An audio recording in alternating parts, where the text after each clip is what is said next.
The Untouchable True School Sports Empire proudly presents Something the Boxing Game's Missing. Hey, what's going on? It's your boy BT, and I came here to talk some boxing with the thousands of True School Sports subscribers. And yes, guys, once again, we are live.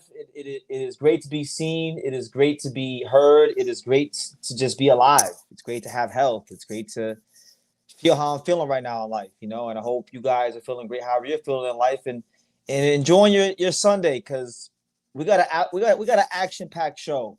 It is in fact going to be the aftermath of Claressa Shields becoming a 21-time world champion. Yes, we're going to talk about Claressa Shields more and the aftermath of her putting on another sensational performance. We're going to talk about some of the criticism from people that claim they don't even like women's boxing to begin with. We're going to talk about people still downplaying her greatness after everything she showed in the fight game thus far. We're going to talk about her and, Tam Tebow and all that stuff. And we're going to talk about Oshaki Foster and Emanuel Navarrete. They've agreed to terms. They're saying the Alamo Dome, October 24th. We will discuss all that and more as I give you guys the customary, traditional 2 hours here on True School Sports. So it's good to be here, guys. Really enjoying this last day of peace and quiet in my life before we start traveling around to the fights. I'll be in England very soon at Hergovici Tama. I'll be also at Teofimo Lopez versus Rolly Romero. So a lot of stuff going on. I pretty much got the whole itinerary for the year laid out, and it's going to be an exciting finish to what's been already a very action-packed year in the life of BT in True School Sports. But before I even get into Claressa Shields, before I even get into Oshaki Foster and all the latest and greatest in the fight game right now, let me take some time to acknowledge the fine folks that are already here, making their presence felt, making their thoughts known in the comment section. Give people a little bit more time to get here. And let the numbers increase a bit. So shout out to my man TSM. Good to see my man TSM in the chat. Good to see you, TSM, and appreciated the super chat on the Sean Tell live yesterday. I always showing love. Richard Lemons, good to see you, champ. Josh in the building, good to see you, champ. Yep. God is good. My man right here, he's saying that Smitty cool. He says great interview with Cordell Booker. Yes, go check that interview out. I just dropped that today. The full interview with Cordell Booker. It was like almost an hour conversation. Go check out the full interview. If not, catch the segments as they drop throughout the week because I got like 3 or 4 segments from that interview that are scheduled to drop throughout the rest of the month. So really good interview. Stand-up guy. Still trying to make the best of what he has left in his career. Really enjoyed the interview with Cordell Booker. Go check it out. My man's he's locking in Navarrete for the upset. Okay, shout out to you, man. Could be possible. Yup. TSM says, now that you're not going to Japan in September, you should go live for Tension and Inoue fight.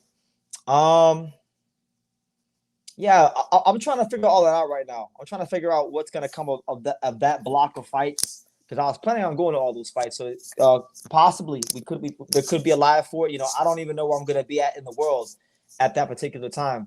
I don't think I'm gonna be in Japan until like December 30th or just after Christmas. I might just barely get to Japan on the last 2 days of 2025. It's just been that kind of a year, but we'll get there eventually.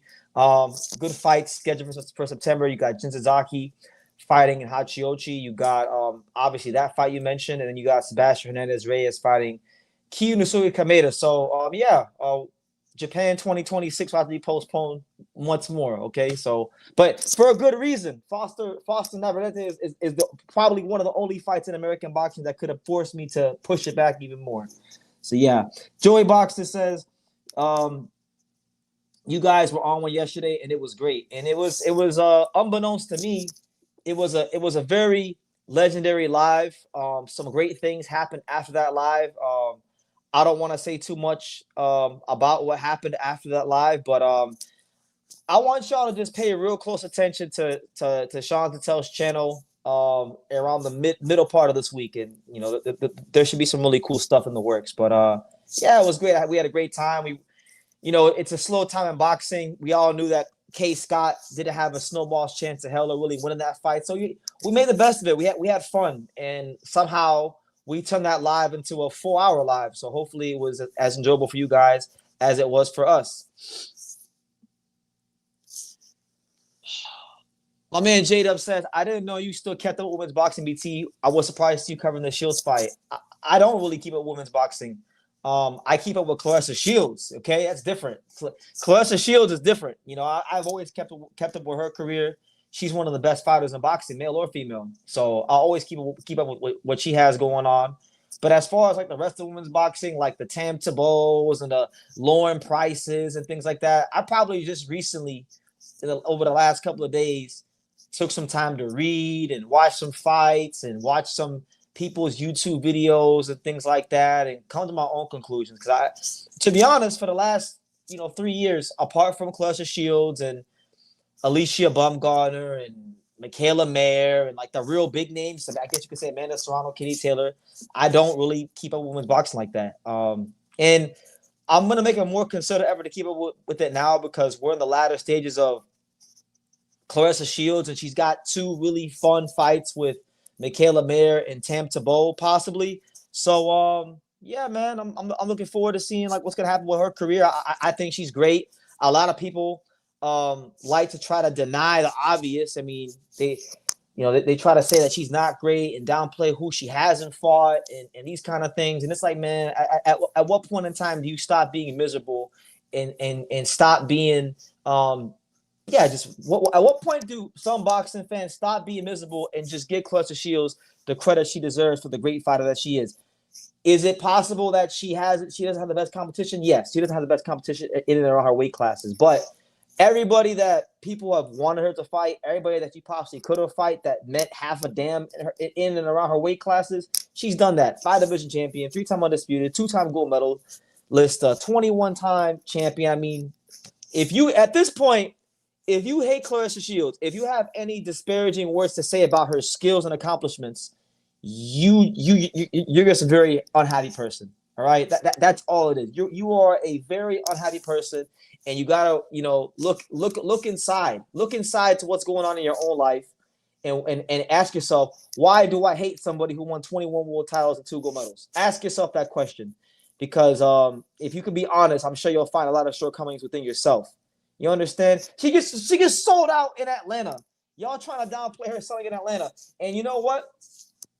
In terms of being a ticket seller, right? People like to have these conversations about, face of boxing. I get all these retarded questions on this channel about who's the face of boxing, BT? Who's the face of boxing in America? Well, look, the way I see it is this. If he was active, I would say Gervonta Davis. But guess what? He ain't active. He ain't fought in 15 months. So therefore, if he's not active, y'all tell me, name me a ticket seller in America who can sell more tickets than Claressa Shields. I'll wait, because I can't think of one. Because, Dev is not sounding like that. Ryan is not sounding like that. Tio and Rolly and Tank and, Boots. Some of these guys sell pretty well, but are they going to sell, 17,000 in their own hometown and then go to another hometown and a whole different coast and a whole different time zone and then sell out 16,000 there in the NBA arena? I don't think so. So it's time. And what's impressive about Claressa Shields, and I gotta get to my talking points, but what's impressive about Claressa Shields is, she's not using Jake Paul to spearhead this promotion. She's not using Netflix to spearhead this promotion. She doesn't have Top Rank backing her. She doesn't have Eddie Hearn or Golden Boy or Al Heyman. No, she has none of the boxing's big power brokers promoting her career. She's doing all this with freaking Dimitri Salita as a promoter, and it is what it is. I respect the Salita, but she's doing that makes it all the more impressive. She's selling all these tickets, and her promoter is Dimitri Salita. So unless you guys can name another fighter in American boxing who can have Dimitri Salita as a promoter and sell out 15,000 and or more in multiple major American cities, I don't want to hear anything. I don't want to hear anything about, and Tank doesn't count because Tank's not active. Tank hasn't fought since March of last year. So that's what it is. Yeah, my man says you love Shields, but you hate Canelo. I don't hate Canelo. I don't hate Canelo. I don't. I used to not like Canelo 5 years ago. I will acknowledge that. You could say 5 years ago, I would have said you had a point, but nah, man, I haven't hated on Canelo since what was it, May 2nd of 2022, right? Was it May 2nd or May 9th? May 2nd or May 9th of 2022. And if you know what fight happened on that date, then you know why I don't hate Canelo no more. So anyway, yeah, let's get to it, man. Everybody's here. Everybody's here. You know, or enough people here, not everybody. You know, I don't really expect a big crowd for this live because, you know, I don't talk about women's boxing. That's not my thing, right? In fact, that's how you know Claressa Shields is a superstar. Because when was the last time I did a live about women's boxing? It's been a long time, right? It's been a very, very long time. So you got to be a superstar for me to do a whole live show about you. But nonetheless, let's talk about it, man. Because, I mean, we can sit here. We can talk about Kay Scott. We can talk about what she wasn't. We could talk about, oh, well, BT, she beat up a soccer mom. What does this prove, right? And, you know, that's what I want to talk about, actually. I want to talk about not so much the fight itself, not so much what's already so plain to see for anybody who's an honest and true person, that Claressa Shields is a great fighter, legitimately great. But now it's not even the fact that she's just legitimately great. She's now legitimately a superstar, okay? And it's funny because a lot of times people will say, well, I don't care about women's boxing. And to be told, well, raising two hands, I haven't cared about women's boxing really at all for like the last 3 years, apart from Claressa Shields, right? That's just the honest truth. But people who swear they don't care about any women's boxing, they don't care about Claressa Shields, they don't care about Alicia Baumgartner, they don't care about Caroline Dubois, Katie Taylor, Tam Tebow, they don't care about none of these women, right? They don't care about it until people like myself and people who just point out the greatness that is Claressa Shields. As soon as people like myself start saying Claressa Shields is great, she's done this, she's done that, she's one of the great fighters of our time, male or female, then all of a sudden, all the people who claim they didn't love or care about women's boxing, now they become Bert Sugar. Now they're experts on it. So let's get into our first talking point, and let's go to screen share to further illustrate our points. Make sure you smash the like button, hit the subscribe button, and definitely go ahead and you know, hit the super chat button, all that good stuff, all that blase. Now look, this is my tweet at the conclusion of the live with me and Sean Tatel last night. I tweeted this, and this is what I said. I stated the following, and I quote: Claressa is a 21-time world champion, undisputed in 3 weight classes, and a 2-time Olympic gold medalist. If you can't respect that, your whole perspective is whack, and you don't need to talk about boxing. She's the truth, one of the truly great fighters in our era, male or female.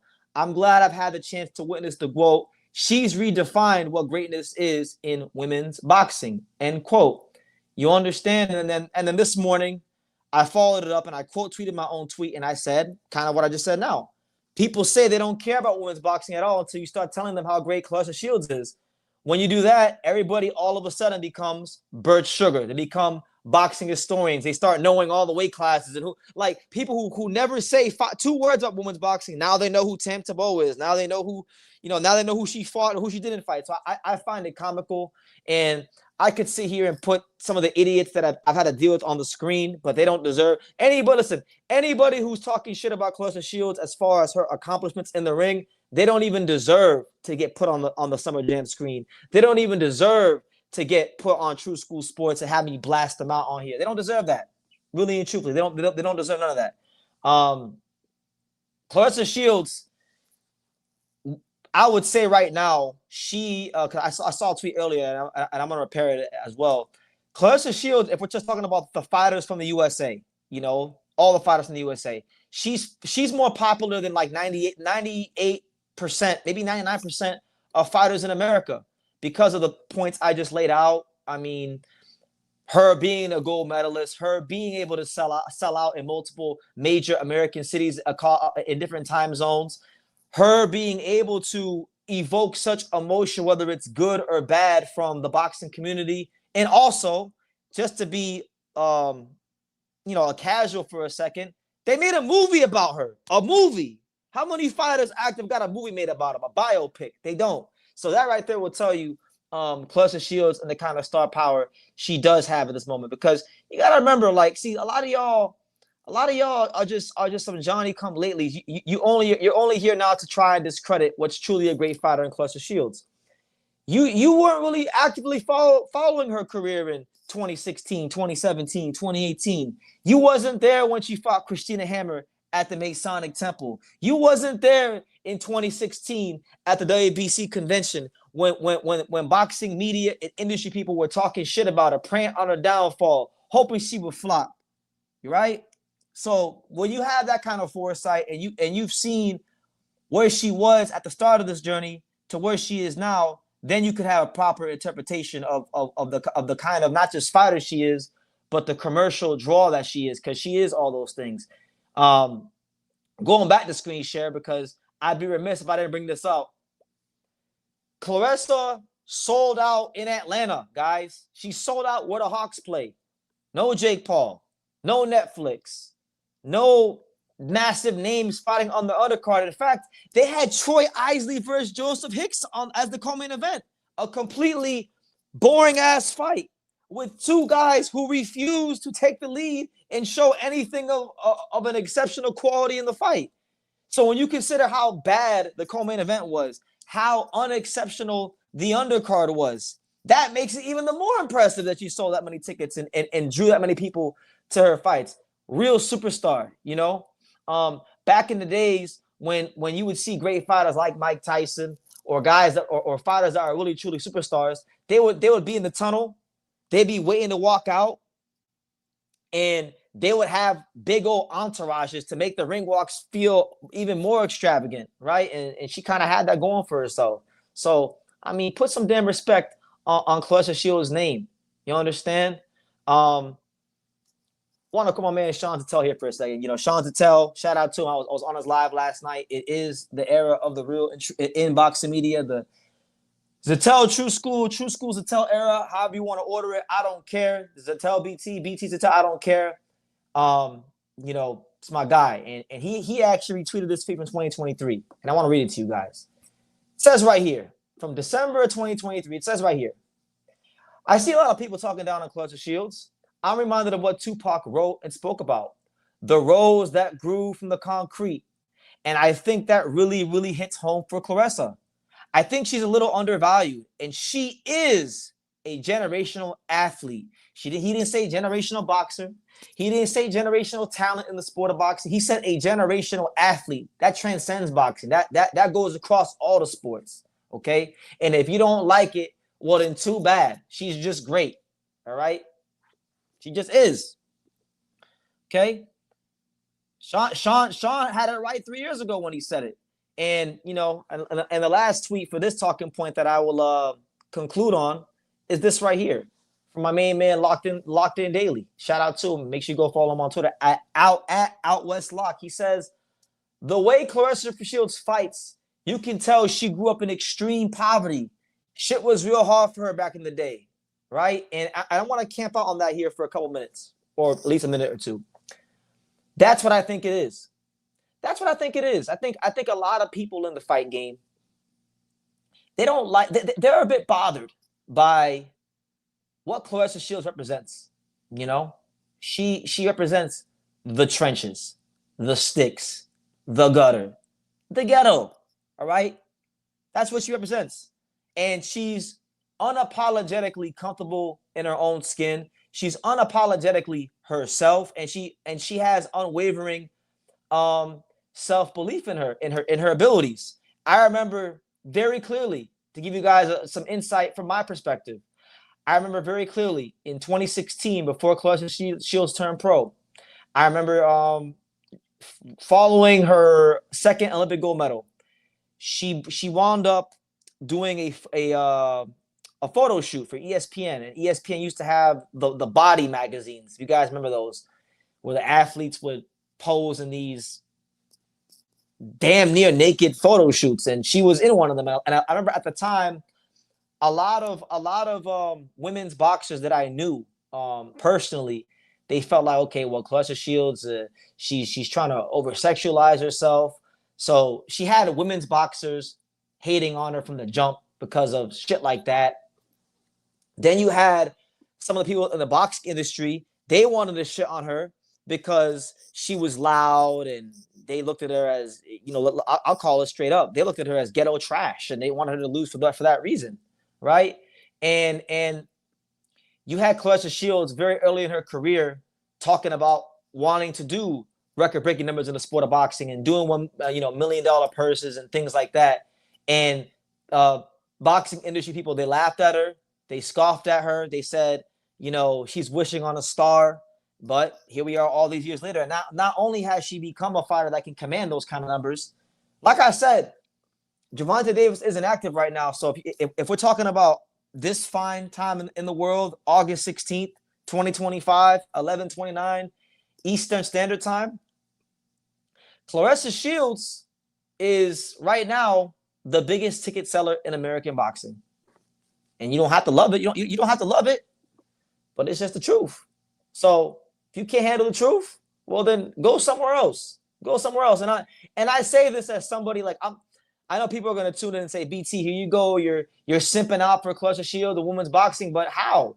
How? I haven't really been covering women's boxing for the last 3 years. And if I can be ever so honest, as I've grown older, I've grown less and less, fond of women's boxing. But there are exceptions to every rule. There are outliers. There are certain fighters that I will pay attention to. There are certain fighters that will get me to pay attention to women's boxing. And Claressa Shields is one of those handful of fighters. So that right there will speak to her greatness. So I'm gonna leave it at that. But anyway, let me go back to the chat. I see I got some comments, and I want to make sure I acknowledge those comments. Shout out to everybody here making their presence felt here on True School Sports. It is your boy BT, Brendan Taylor, True School After Dark. Hope everybody's having a phenomenal Sunday, as I'm having a phenomenal Sunday.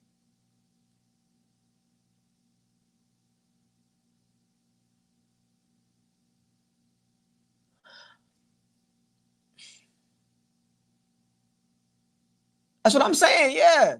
Yeah, Smitty. Yeah, Smitty. She's a draw. She's an absolute draw. And Joey Boxer says it has to be a race thing.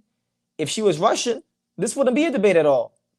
That's what I think it is, because I'm paying real close attention. I'm paying real close attention to the people that are criticizing her and looking at the fighters that they like to praise.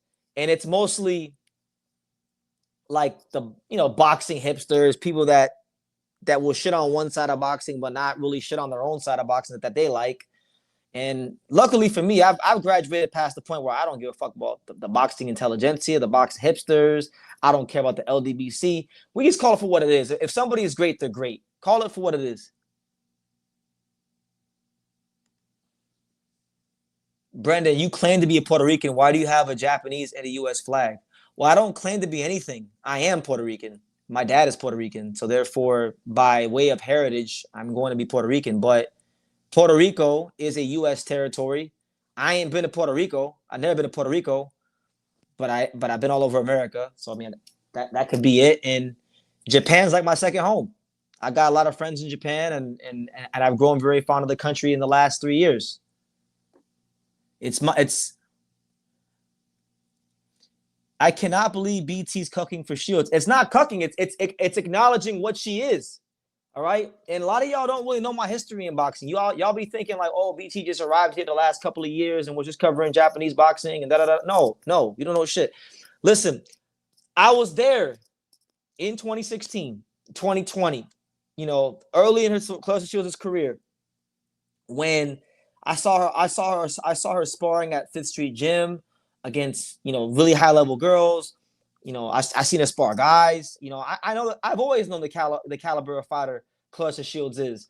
I just don't talk about women's boxing like that because it's not like my main priority of things I want to talk about. But again, you make exception for certain things because this is a great fighter, a truly great fighter. Not these fighters that Ring Magazine, like not these like Hamza Shiraz type Ring Magazine ambassadors that they want to push down our throats and say, oh, this guy's a killer. Oh my God. No. Somebody who's actually great. And I'm just calling a spade a spade. What up, Black Ray Donovan?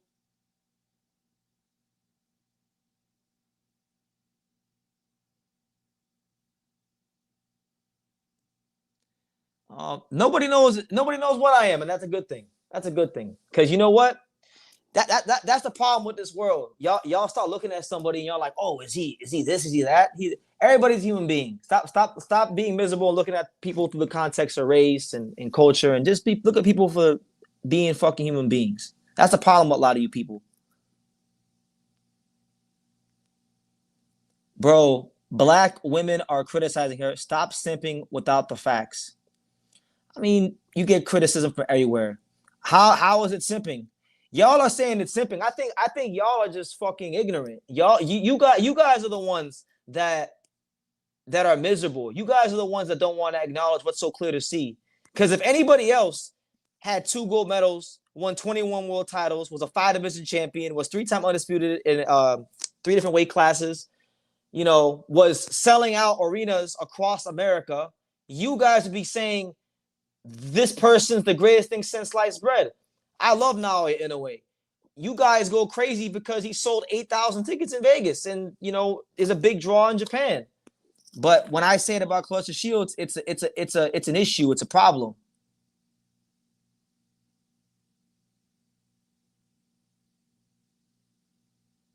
No, we're gonna keep cooking. And you know what? I'm gonna pivot into my next talking point because we can't get off track. We can't let the negativity get us off track. So whether you're being negative or positive, if you're here, shout out to you being here. Now look, we're gonna take it a step further because I never thought that women's boxing would get so big to the point where you'd start seeing like different women's fighters have factions like on in the boxing community. But we've seen it. A lot of people are on the MVP promotions and Jake Paul bandwagon because they got a lot of the women's talent. And a lot of people legitimately also believe that like Katie Taylor is better than Claressa Shields. Now, I'm going to tell y'all why none of them are better than Claressa Shields. And you can make, and just deal with it. So we'll start with Bumgarner. Bumgarner is not better than Shields because, well, first of all, everything that Claressa Shields just did last night, selling out arenas and having all the celebs and things like that, Bumgarner wishes she could do that. She can't do that. She'll never be able to, like, I don't want to say she'll never be able to do it, but she hasn't been able to do it yet. And she's nowhere close to the caliber of fighter Claressa Shields is, right?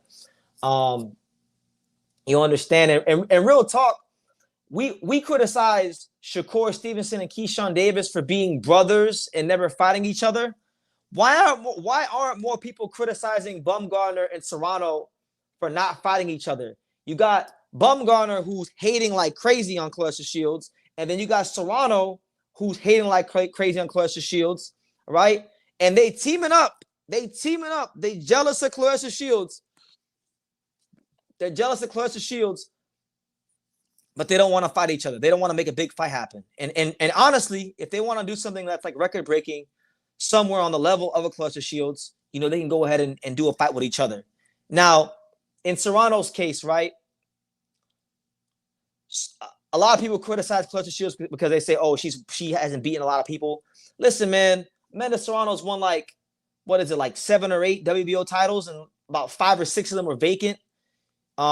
She's very well known and well renowned for getting these opponents on short notice and winning these vacant titles and things like that.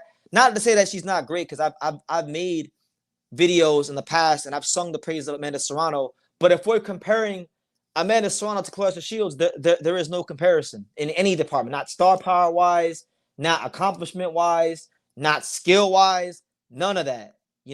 She fought Katie Taylor in 2 great fights, 2 record-breaking fights. I'll give her credit. But I mean, in her biggest moments, she didn't win. And if you don't win in your biggest moments, how could you ever be better than Claressa Shields? Now, the only person I will say, and I will give her her respect, I will give her her just due. And in fact, if I'm not mistaken, I believe Katie Taylor is the last female boxer that I have interviewed because I haven't interviewed any female boxers this calendar year. The last female boxer that I did interview was Katie Taylor in December of last year at the WBA convention. So I have respect for Katie Taylor. I've always thought highly of her. We share the same last name. So, I gotta like Katie Taylor just off that alone, just her having a great last name and her being a gold medalist, her being someone that from that side of the pond is an absolute trailblazer for women's boxing and did do record-breaking things in the sport. But let's have it right. She fought Delphine Persoon twice. And there's no way you're going to tell me or anybody in the world that she won both those fights. She lost at least one of those fights.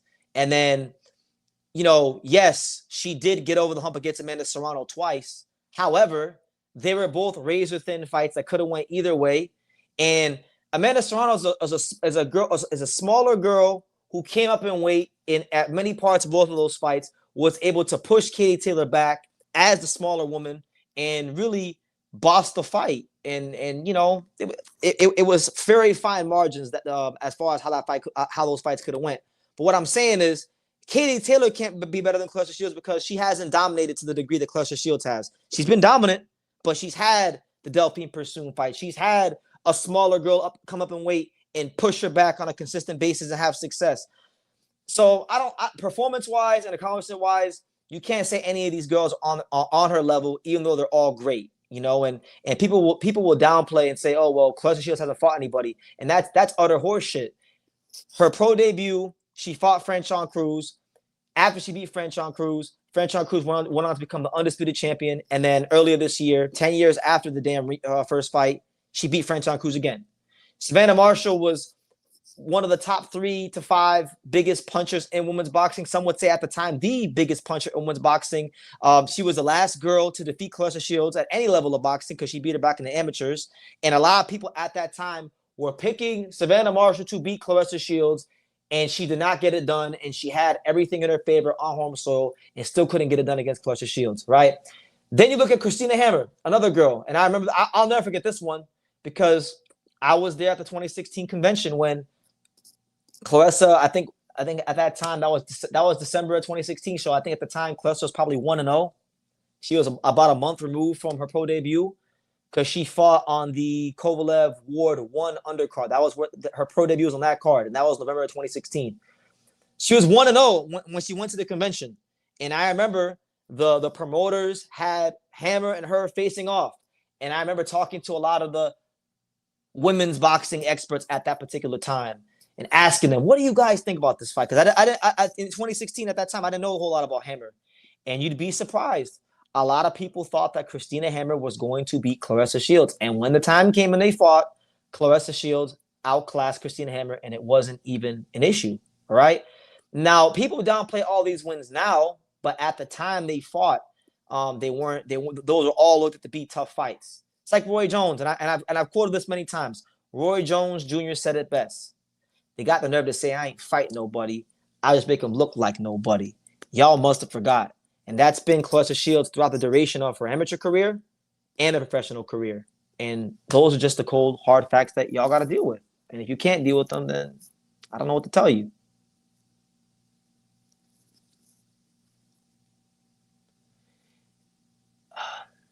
That's what I'm saying. A lot of people were picking Savannah to win. I am obviously speaking for the American machine. I don't speak for the American machine. There's never been anybody in the whole fight game that's ever put a key in my back and told me what to say. I say whatever I want to say. You just sound like you sound like one of those people that hates anything that's American. And there's a lot of people like that. Anytime there's an American fighter, and it could be Mexican American or Black American, but anytime there's an American fighter, now there's an issue with it for some reason. And I don't want to talk about I don't want to play the race card, but I mean, I don't know what else it could be. I've never met a Puerto Rican with a last name Taylor. Well, hey, this is the first time for everything. Nice to meet you, champ.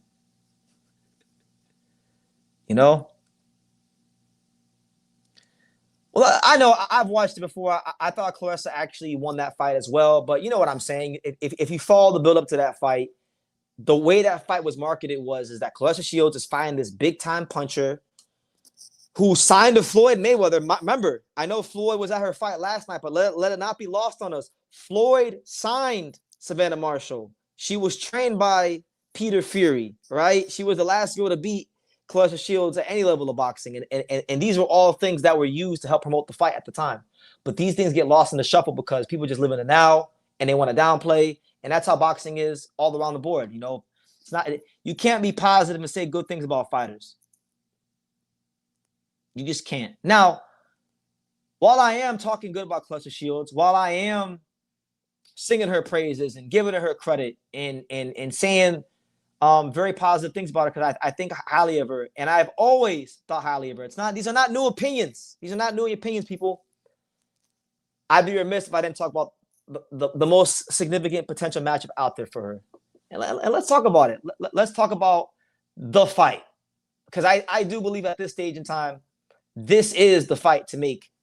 This is the legacy-defining fight for Claressa Shields to make remaining in her career. I know you got Michaela Mayer. We'll see what Michaela Mayer does against Chantel Cameron, I think, next week. If she could beat Chantel Cameron, then, of course, Claressa Shields and Michaela Mayer being two of the best women's fighters of their era and of all time, both American Olympians, that would be a great fight, and I wouldn't be mad about it. But for me, from a stylistic standpoint, now that I've actually familiarized myself with Mrs. Tam Tebow and what she brings to the table, I think this is the fight to make. Now, I am aware that if Claressa Shields beats her, the same things that people said about Kay Scott are in play with Tam Tebow.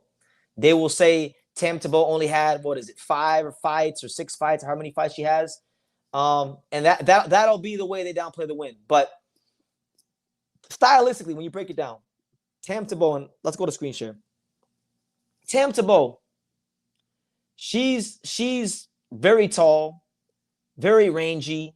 She's 5'10", so very tall, 5'10". I believe her reach, even though it's not listed here, her reach is about 78 inches long, right? So you're talking about a southpaw, rangy, athletic, amateur experience, Olympic experience. So she has pedigree. She has mobility. She has athleticism. She can punch, which we know, let's be real, most women don't punch on the level of men, because that's just biology, right? But she's actually one of the women that does, I think, have above average punching power, or at least enough punching power and craft and skill and things like that to give Claressa Shields fits and be a challenge enough for people to be intrigued about the fight. And right now she's the girl that everybody's calling for Claressa Shields to fight. They want to see her versus Tam Tebow. I know people are saying Lauren Price, right? And I'm not going to pretend to be a Lauren Price expert, but Lauren Price is like a welterweight. She's pretty light in the ass. I don't want to see that fight. I want to see this fight because in Claressa Shields' career, I don't think there's never been a fighter like this that's existed that has the kind of pedigree that Tam Tebow has, the punching power Tam Tebow has, the pedigree that Tam Tebow has. And she's at a good age at 29 years old. So therefore, I love this fight. I think it's a great fight. I think it's the fight to make in her career. And you know what? I think Claressa Shields will definitely take this fight because, she's already talking about it. She called her out in the post-fight interview, and she said pretty much. So shout out to my guy, the Bandalorian. I interact with him on Twitter sometimes. He tweeted and said, and I quote right here. He says, "You can't say that Kay Scott only has 7 fights and negate her being a worthy opponent for Claressa, and then in the next breath say Claressa needs to fight Tam Tebow, who only has 5 fights. That literally makes no sense at all." And on top of that, that's true. That's absolutely true. I've seen countless amounts of people say that Kay Scott ain't shit, and she's a soccer mom, and she's 42, and she's this, and she's that, and that Claressa Shields needs to fight Tam Tebow, and Tam Tebow has 5 fights. So that's a very important point we got to highlight. And Claressa responded to the tweet. She stated the following, and I quote, "Some of these people are slow, but like I said, since they think she's the threat, let me go ahead and pack her ass up.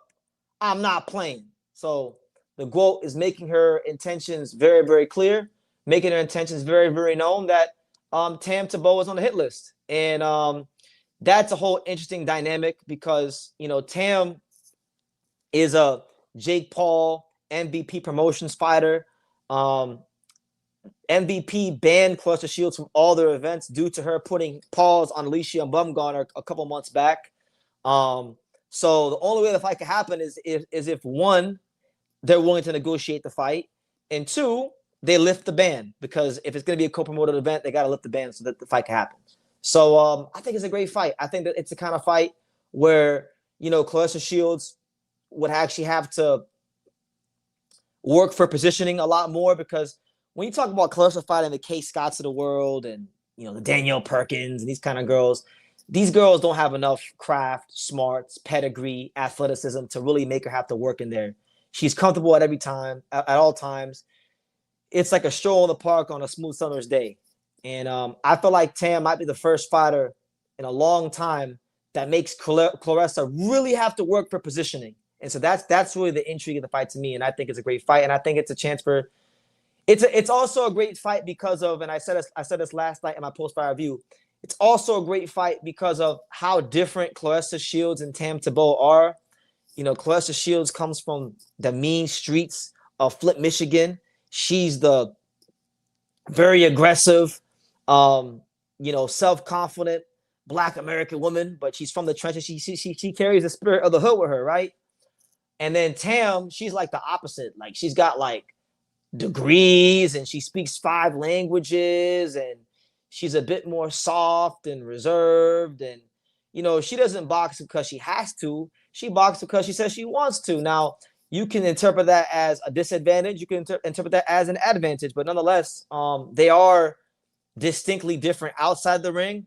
I think in the ring, they also have different styles, and they're going to give each other a really big contrast that neither one has really seen throughout the duration of their careers thus far. And like I said, if we're talking about just straight styles, and it's not about names, and it's not about making the biggest events and things like that happen, I think this is the best fight to make remaining in Claressa Shields' career. I would say if she took this fight against Tam and won, this is the fight for me where she could win this fight and she could bow out gracefully and sail into the sunset. In fact, if she wanted to right now, I would actually be okay with Claressa Shields right now if she just bowed out gracefully, because she, when you're a world champion 21 times and you undisputed in 3 weight classes and you a 5 division champion, you pooped yourself already in spades. You over delivered. And you've done all that, and people still want to say you haven't fought no one, you haven't done this, you haven't done that. So this is where maybe sometimes the fighters do have a point that you're never going to please everybody. But I think it's a great fight, and I hope that Salida Promotions, Jake Paul, MVP, Team Shields, Team Tebow, they come together and make this fight happen, because I definitely think it's a real great fight for the sport of boxing. Yeah. Yeah. And look, this is what I'm saying. Joey says that he's picking Tam Tebow. And there's plenty of people that are going to pick Tam because of the range, because of the height, because of she's flashed some pop. She's athletic, These are all things that recent Claressa Shields opponents have not had, if we're being honest, And for that, it's a great fight. And she can really, really thump, as my man right here said. So, hell yeah. Yeah, Joey Box says she's the female Thomas Hitman Hearns. Yeah.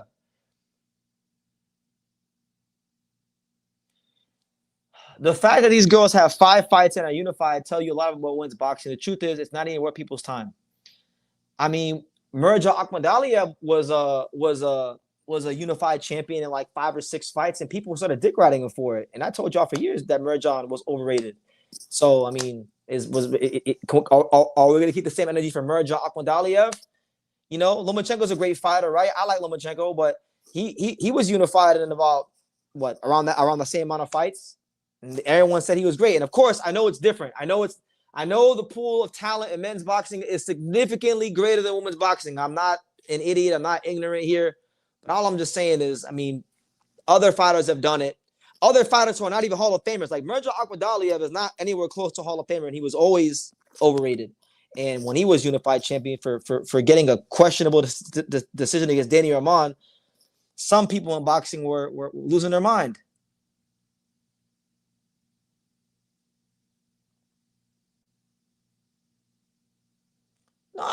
Listen, we knew what it was. I'm not going crazy because Claressa Shields beat Kay Scott. I'm going crazy because Claressa Shields has actually legitimized herself as a superstar in the sport of boxing with Dimitri Slita as a promoter.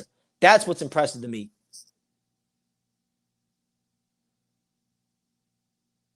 I feel bad for Tam. She's about to get the wrath of Claressa, and she hasn't even said her name yet. She said her name in a couple interviews, and I know Claressa has seen those interviews. So, yeah, man. We'll see, man. I want to see. and shout out to TSM for the super chat. Appreciate you, champ. He says, to be fair, they do that to everyone that's great. They do. And that's how you know she's great. You know, people like, a fighter's true star power. You know what a fighter really means to the sport of boxing when you see what kind of reactions their fights get on fight night and in the aftermath. If it's, a couple of days after the fight and people are still talking and people are still arguing and debating whether it's good or bad over said fighter, then that shows that fighter is a commercial star. But how many times we see there's plenty of really good fighters that, you don't get a whole lot of buzz going into their fights. Their fights happen, and yeah, we'll enjoy it on fight night, but then after it's done, it's on to the next. It's only a handful of fighters where people are really still talking and having real discourse a couple of days after the fight. So, I mean, yeah. Tycho says, I never thought shit about that guy, BT. I'm not saying you. I'm not saying you specifically, Tycho. I'm saying people in general. I can name fighters in lighter weight categories that were unified champion in a couple of fights. And, I've given them the credit. I've given them the due. But people will say, all I'm saying is I can give you examples of men who unified in 10 fights or less in lighter weight categories where there's not that many fighters to begin with and people went crazy over it. But I digress. I think I've made all my points pertinent and abundantly clear about Claressa Shields. I don't think I need to say any more about Claressa Shields. I have hit my Claressa Shields quota for this live. So, hey, shout out to everybody here rocking with your boy BT on the Untouchable True School Sports Empire. I appreciate you guys being here and making your thoughts and comments known, whether you agree, whether you disagree. A lot of great things coming up here on True School Sports. We're going to be at Teofimo Lopez versus Rolly. We're going to be at Hergoretti Talma in the flesh in the UK. We're going to be at Foster versus Navarrete when the time comes. We'll be at the WBO IBF convention in December.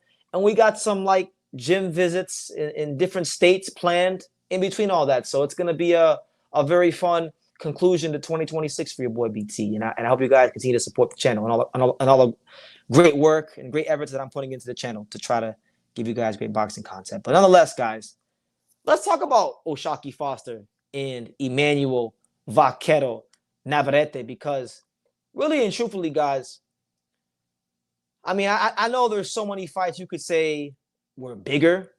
There's so many fights you could say had bigger names, but just in my opinion, if we're talking about the fight in boxing this year that has the most substance, that represents boxing in its purest form, what boxing's truly about, two true champions, two guys that have been very good for a long time, but are now looking to finally capture some real legitimate pound for pound greatness. This is it.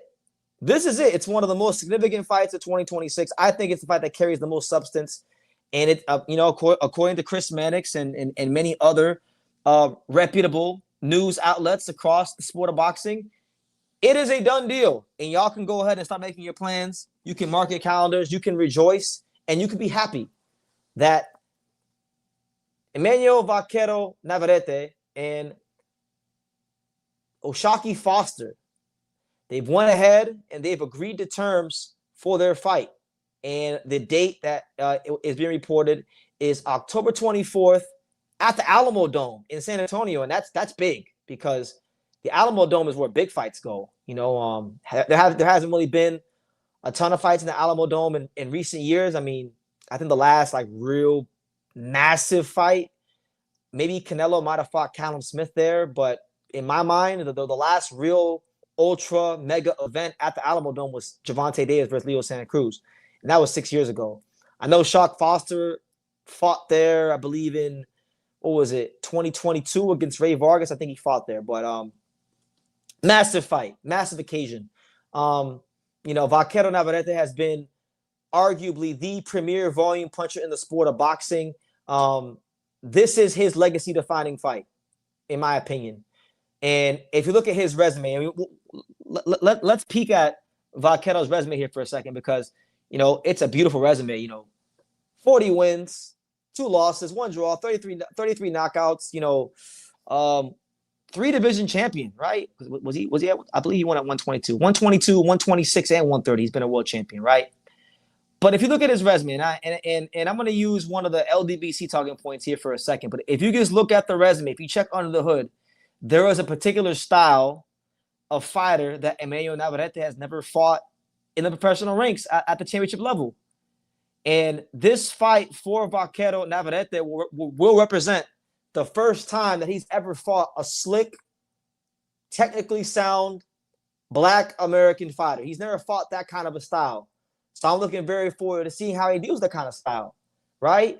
Now, you could say with Shock Foster, he's fought some volume punching Mexicans throughout the duration of his career.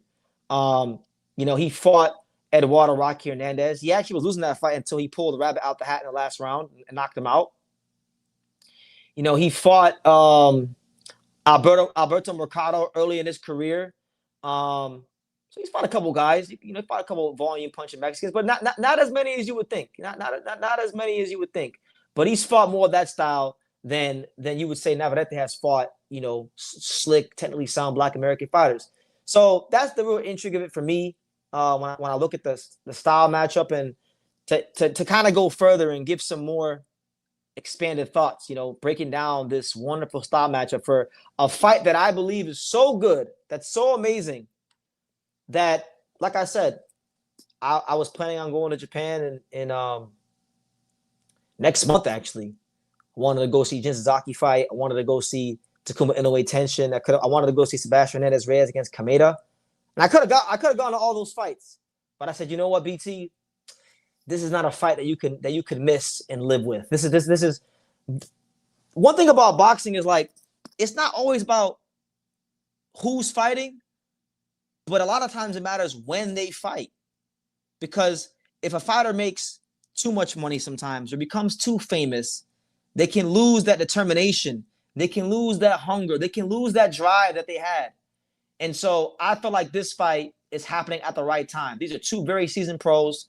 These are guys that have been teetering on that fringe pound level. In Vaquero's case, he's been in the 10th spot here and there throughout his career. But winner of this fight's a clear top 10 pound fighter. You understand? And for that reason, I think the fight is happening at the right time. Neither this guy has made so much money or is so famous that they're not gonna come in here and give it the best effort. So when I break the style matchup down, you got Shock Foster, who has a 72-inch reach. And one thing that I think people underestimate about Vaquero, because they see the volume punching, they see the punching power, they see his ability to craft these really devastating, bone-crushing body shots that knock his opponents out. They see these things when it comes to Vaquero. But one thing they forget is how rangy he is. That's what I think really shocks people, is how rangy he is. Because you go in there and you think of him as a volume puncher, and because you think of him as a volume puncher, most volume punchers, especially the Mexicans, they got short arms. They got really short arms. But that isn't the case for him. He has the same reach as Oshaki Foster. He doesn't have the reputation for being a great defensive fighter, right? And I don't think he's a great defensive fighter, but I think he's a capable defensive fighter. You understand? He knows how to get out of range just enough for a fighter to not land big concussive shots on him. And that's what makes him so hard to figure out in the ring. Now, he fought Dennis Baranchyk. Dennis Baranchyk at 135 was able to outbox him. But that's a different style, Dennis Baranchyk has that herky-jerky Eastern European style. Shock Foster don't fight like that. He has the Black American style. It's different styles, right? So that being said, that's what I see from, like, the Navarrete side, maybe some of the strengths that he has. And I guess his weakness is that he doesn't have a ton of experience under the lights with this style, I remember Oscar Valdez before he fought Shakur Stevenson. Same thing with him. Oscar Valdez, before he fought Shakur, he hadn't really fought any Black fighters before he fought Shakur, right? And then you saw how when he fought Shakur. From the Shock Foster side of things, I think Shock is got some of the best pure instincts in boxing. He has a great feel for the fight. Like I said this on Sean's channel last night. They talk about point guards in basketball like John Stockton, Magic Johnson, Chris Paul, you know, they talk about having a good feel for the game, knowing how to use a pick and roll, knowing when to, go around the pick and roll, knowing how to manipulate it and go the other way. I feel like like Shock Foster just has a great feel for the fight, and it's been getting better. I think after the Consensao loss, his feel for the fight got better. But there are certain things that every fighter does on a subconscious level, and I think Foster is so good at controlling range, and his instincts are sometimes he's so relaxed in there that sometimes he's too relaxed. And when you're too relaxed and you're fighting a guy like Foster-Navarrete who's going to run the numbers and throw a lot of punches and be unorthodox, he's the kind of fighter that could take the play away from O'Shaquie Foster and win very critical moments of very close rounds. You understand? And if you look at the history of boxing, let's just call it for what it is. If you look at the history of boxing and you're talking about, black fighters going to Texas, think about Pernell Whitaker not getting a decision when he fought, Chavez. A lot of people thought he'd be Chavez. Paulie with Juan Diaz. And the list goes on and on and on. So my thing is, it's not to play the race card. I mean, I don't really care where somebody's from, but it's just pointing out what's the truth. In Texas, judges favor the volume punching style more than the technical style. And for that reason, Mexican fighters traditionally get the nod in close fights in Texas. You understand? So therefore, I think the fight within the fight for O'Shaquie Foster is you got to recognize those moments when Vaquero is taking the play away from you, and you got to make sure you take it back. You got to take it back from him and not allow him to win those moments, because if he loses those very important moments of the fight, he will lose this fight. No doubt about it. And I don't know who I'm picking yet. I could see it going either way. But one early conviction that I am carrying with this fight going into it is that I think I don't know who's going to win yet, but I think somebody's winning this fight by split decision. That's what I do think. So when I unpack the fight early on, those are my early preliminary thoughts about Shock Foster and Navarrete. And hopefully you guys are as excited for that fight as I am, because I think it's truly a great matchup. And I come on here on YouTube and I sit here and I complain about a lot of things that I'm not happy about and that I'm not excited about, who's ducking who and purse splits. But one thing I'm really trying to practice is being happy in life and in boxing. Just be happy about the good things you got going on. And this, to me, is one of the feel-good stories in boxing right now, the fact that we're getting this fight. So, yeah.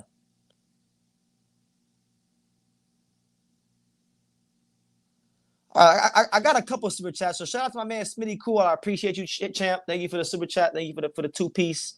Appreciate you, man. Thank you for being here and making your presence felt. TSM Harden says O'Shaquie Foster will beat Vaquero 9-3. I mean, it's possible. Shock Foster is getting better as time goes on. He's rounding out into a phenomenal fighter. I think he's one of the best pure boxers in the sport. And a lot of people push back on me when I say that about him. And this is the fight where he can really prove that, because you're not just fighting any volume puncher. I would say, along with, William Zepeda, and I would say it's a debate right now for who's the best volume puncher in the sport between Vaquero and William Zepeda. But he's debatably, arguably, the best volume puncher in the sport. So if Shock Foster is able to do that, that would lend a lot of credence to my statement, which is that I think he is one of the best pure boxers in the sport today.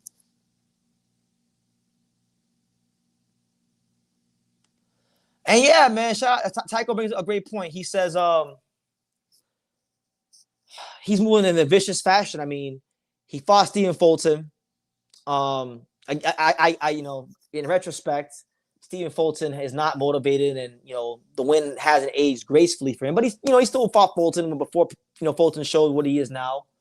Followed it up, fought Raymond Ford, threw him out the ring, beat him in front of Shakur Stevenson, called out Shakur Stevenson. Shakur Stevenson been avoiding him. Right now, he's fighting, arguably the best volume puncher in the sport of boxing. This is a guy. O'Shaquie Foster is a fighter, ladies and gentlemen, that walks how he talks it, and we need more guys like him in the sport of boxing.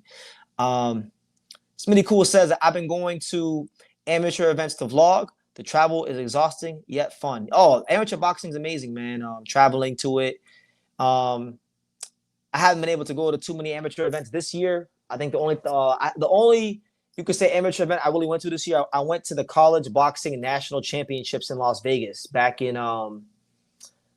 March when I was in like the pre-camp phase with Angelo. Me and him both went over there, and it was a great time. You know, a lot of people in that tournament are active amateur boxers, so I mean, it's great to get around that energy. It kind of puts things back into perspective of why you love the sport when you get around the young kids and things like that. So, not for sure.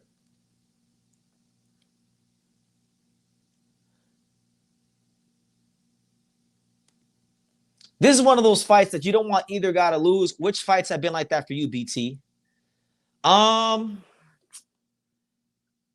Let me see. The last time, probably probably last June. I would say, last June, Brian Norman Jr. versus Jin Sasaki. Those are like two of my favorite welterweights. You could say my two of my favorite welterweights. I didn't want either one of those guys to lose. Um, so yeah, that was the last time I would say I really felt like that about any fight. Another fight where I will feel that way if it gets made would be Najee Lopez versus Atif Overton, because I feel like I've spent so much time covering those guys' careers, and I like those fighters so much. But as far as fights of recent note, Brian Norman Jr., Jin Sasaki. Smitty Cool says this can be Shock Foster's masterpiece fight. It could. It really, really could. And you're bringing up the fact that you're asking me, will Shock Foster get Shakur Stevenson, which is perfect because that actually was going to be my last talking point on Shock Foster and Navarrete, which is the fact that, and I want to get out in front of it because really and truthfully, let's be real, Shakur Stevenson should be fighting with Shocky Foster right now because that's what he said he would do, right? But I'm not complaining. This is a great fight, an awesome fight. And at this point, if he beats Vaquero and establishes himself as the number one guy in the division, beating one of the best volume punchers of the last decade, at that point, if Shakur don't give him a shot and fight him and be a man of his word, then I hate to say it, but that's coward. He's being a coward, right? And of course, Shakur Stevens is a great fighter, but at some point you gotta be a man of your word. Now, just so you guys know that I'm not out of pocket and that I'm not talking crazy. A lot of people have selective memory, and a lot of the Shakur fans say things like, "Well, BT, Shakur never ever said that he would give Raymond Ford an opportunity or give Oshaki Foster an opportunity if he beat Raymond Ford." And to that, I say you're wrong because it was roughly just 9 months ago. This is the exact tweet. So I'll read the abbreviated part of Raymond Ford's tweet first. Raymond Ford tweeted the following, and I quote, "Duck talk. Stop making excuses for him.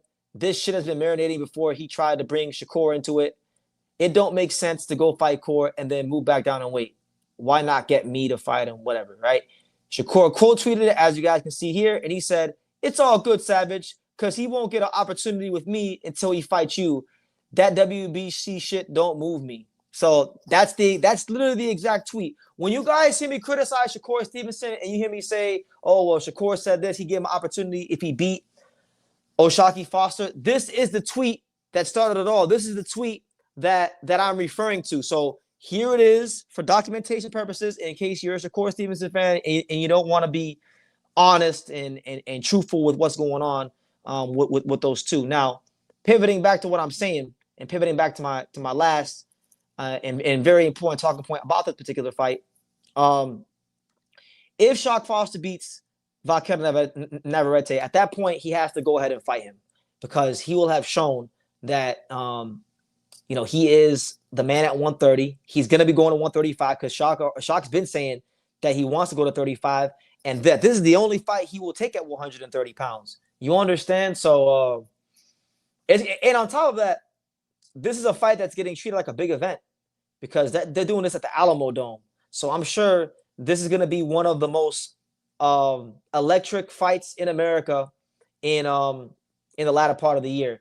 If you look at Oshaki Foster's last two fights, he fought in San Antonio in December against Stephen Fulton. It had a great turnout for him. He just fought Raymond Ford in a big time fight in Houston and got great support there.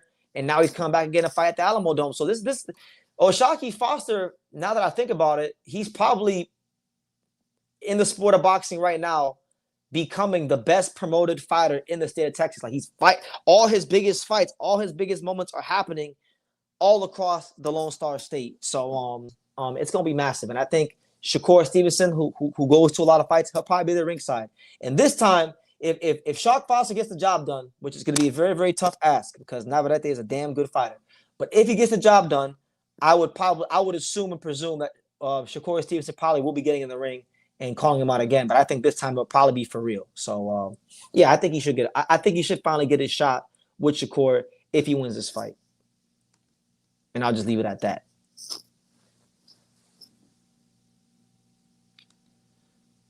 Shout out to TSM Harden with another super chat. He says if Foster loses, Shakur will talk so much shit. Oh, he'll be over the moon. He'll be over the moon because he'll have to stop. You know, people will have to stop mentioning him, right? Listen, I know the fight won't carry as much weight as it does now because you know Shock Foster hasn't lost, but I mean, lost recently. But I mean, you gave the man your word. You gave the man your word. I just showed you guys in 4K what he literally was saying, how he was using his brother Raymond Ford and all this stuff, and you know, he still didn't fall through on it. So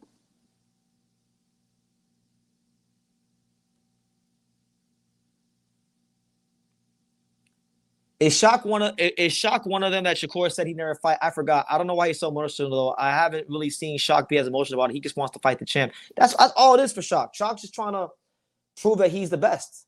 And they sparred before, and irrespective of what people say, whether you know Shock got the best of Shakur or Shakur got the best of Shock. Listen, man, I've been in world title training camps. I've seen some of the best fighters in the world spar. Fighters have good days and fighters have bad days. So I have zero doubt in my mind that there are probably days where Shocky Foster was getting off on Shakur Stevenson. And I'm pretty sure there was days where Shakur Stevenson looked like Shakur Stevenson against Shocky Foster. So, yeah.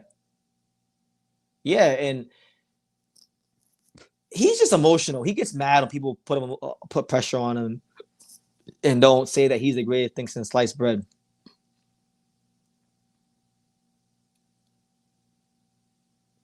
At the end of the day, sparring doesn't mean that much.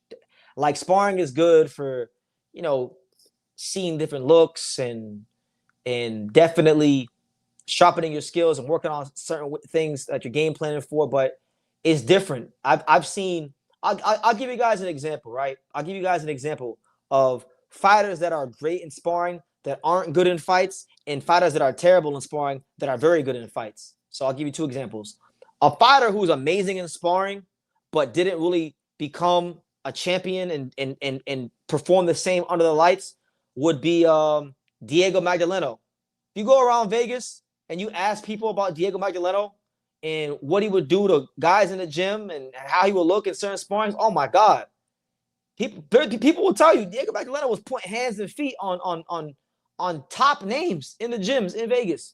But of course, you know, this is the same guy that got knocked out by Teofimo Lopez, and Teofimo Lopez was doing front flips and Fortnite deads on him. So he didn't become champion, right? And that guy that I just mentioned, Teofimo Lopez, he's a great example of the opposite. Teo was not great in sparring.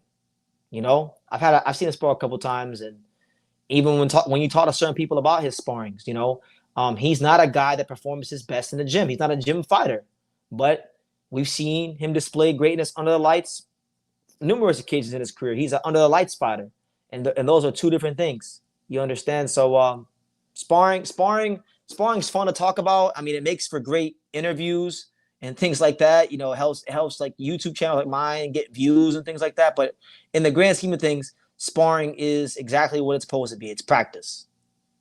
We talking about practice, not the game that I go out there and die for. We talking about practice. You know. Alapao, shout out to my guy Alapao. He says Navarrete is my favorite Mexican boxer. Foster is from the H-Town, and he's down. Fan of him also, not just because he's from the H-Town, because he seems like he's down for all the smoke. He is, because he didn't have the prettiest start to his career. He lost to some cans or guys that weren't big names early in his career. He didn't have big promotional backing early on. He had to really earn his way to this position. And if you've studied his backstory, if you've looked at what Shocky Foster has done in his life, what he's come from, You know, we were talking earlier about Claressa Shields having a movie about her. They could make a movie about O'Shaquie Foster because his story is that amazing, you know? And yes, I do think he's down for all the smoke. Yeah, bright lights out of sight. I've seen some wild stuff. Yeah, man. I've seen a lot of these fighters that Ring Magazine likes to push on their Instagram feeds that love to post their sparrings. I've seen the sparrings they don't post. Well, they getting hands put on them. You know, I've seen some big names that boxing fans think are killers in the gym get freaking turned over by novice, by barely novice amateurs. You know, happens. Dog says, I really don't want to see Vaquero lose, but if Shock ever gets the Shakur fight, he has to win no matter what. Yeah, I mean, listen, I want to see the Shakur fight, so I'll be honest with you. I am rooting for O'Shaquie Foster. I quite like O'Shaquie Foster, but Vaquero definitely grown. I've definitely grown an appreciation for him throughout the years, and I wouldn't be mad if he won either. I feel like a win here for Vaquero really cements him as one of the great Mexican fighters of his era. You know, I would say apart from Canelo Alvarez, I mean, y'all tell me, and y'all can answer this question for me if you want. I would say in the last 10 years, you know, the two best Mexican fighters would probably be Canelo Alvarez and Juan Francisco Estrada, right? Because Juan Francisco Estrada beat Roman Gonzalez. He won the trilogy on paper. He has a win over Cuadras. He beat Rong Vasai. Great fighter, right? If Vaquero beats O'Shaquie Foster, does that make him greater than Juan Gallo Estrada? What do you think?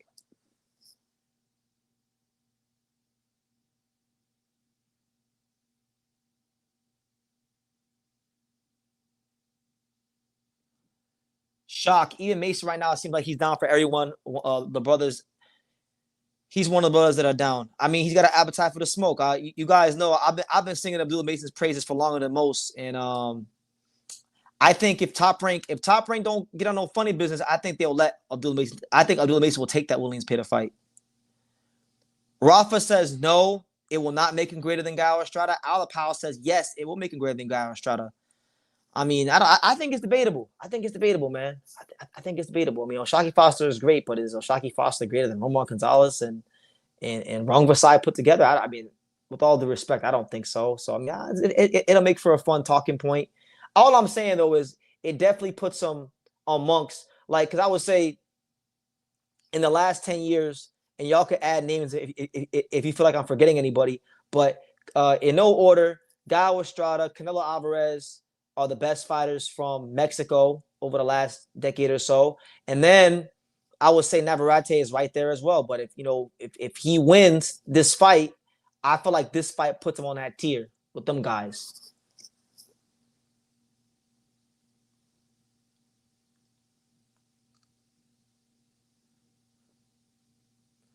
Shout out to my main man, Brooklyn Hit. He says, we have to stop with the loose talk. The great Hagler had 2 losses before he became undisputed. Pepino Cuevas had 5 losses and is a legend. And I'll even add one more for you.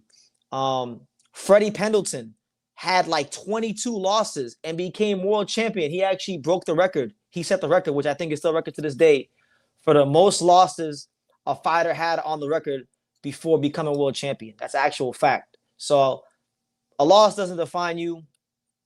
Shock has 3 losses. So what? Who cares? Look where he is now. Look what those losses and look what those experiences did for him. Look how he came back. You understand?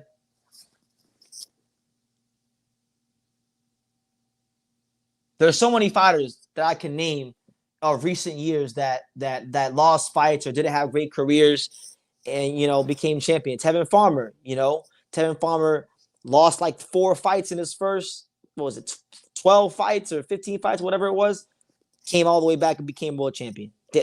You know, so many examples. Bernard Hopkins and Marquez lost a damn pro debut, became world champion.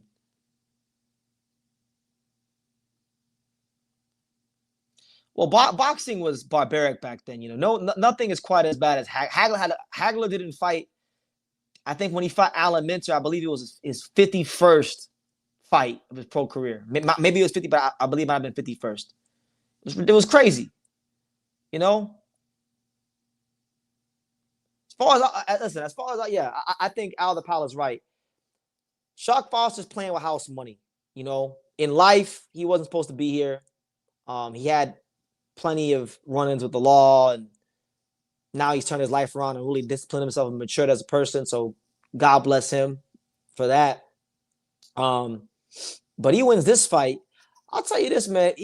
People love talking that Hall of Fame stuff. I mean, I feel like it's tiresome talk these days in boxing, but I feel like I'm not gonna say this fight will get O'Shaquie Foster into the Hall of Fame because I still feel like he has more work to do. But I think if he beats Vaquero, this will start, I believe, a potential Hall of Fame trajectory if he wins this fight. I'm not saying it makes him a Hall of Famer, but I'm saying it puts him now on a path.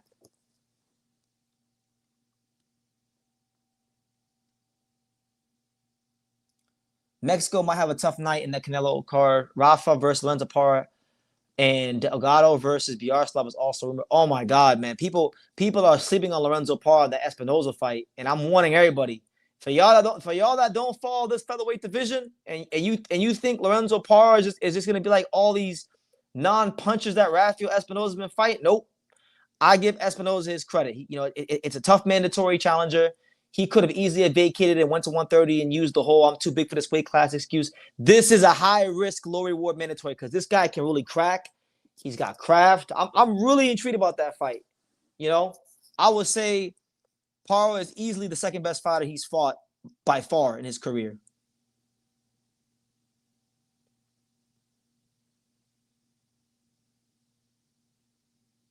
But anyway, guys, I got two more talking points I want to run through, and then from there we can just freestyle it. So make sure you guys go ahead and smash that like button. Definitely subscribe. By the way, shout out to everybody out there.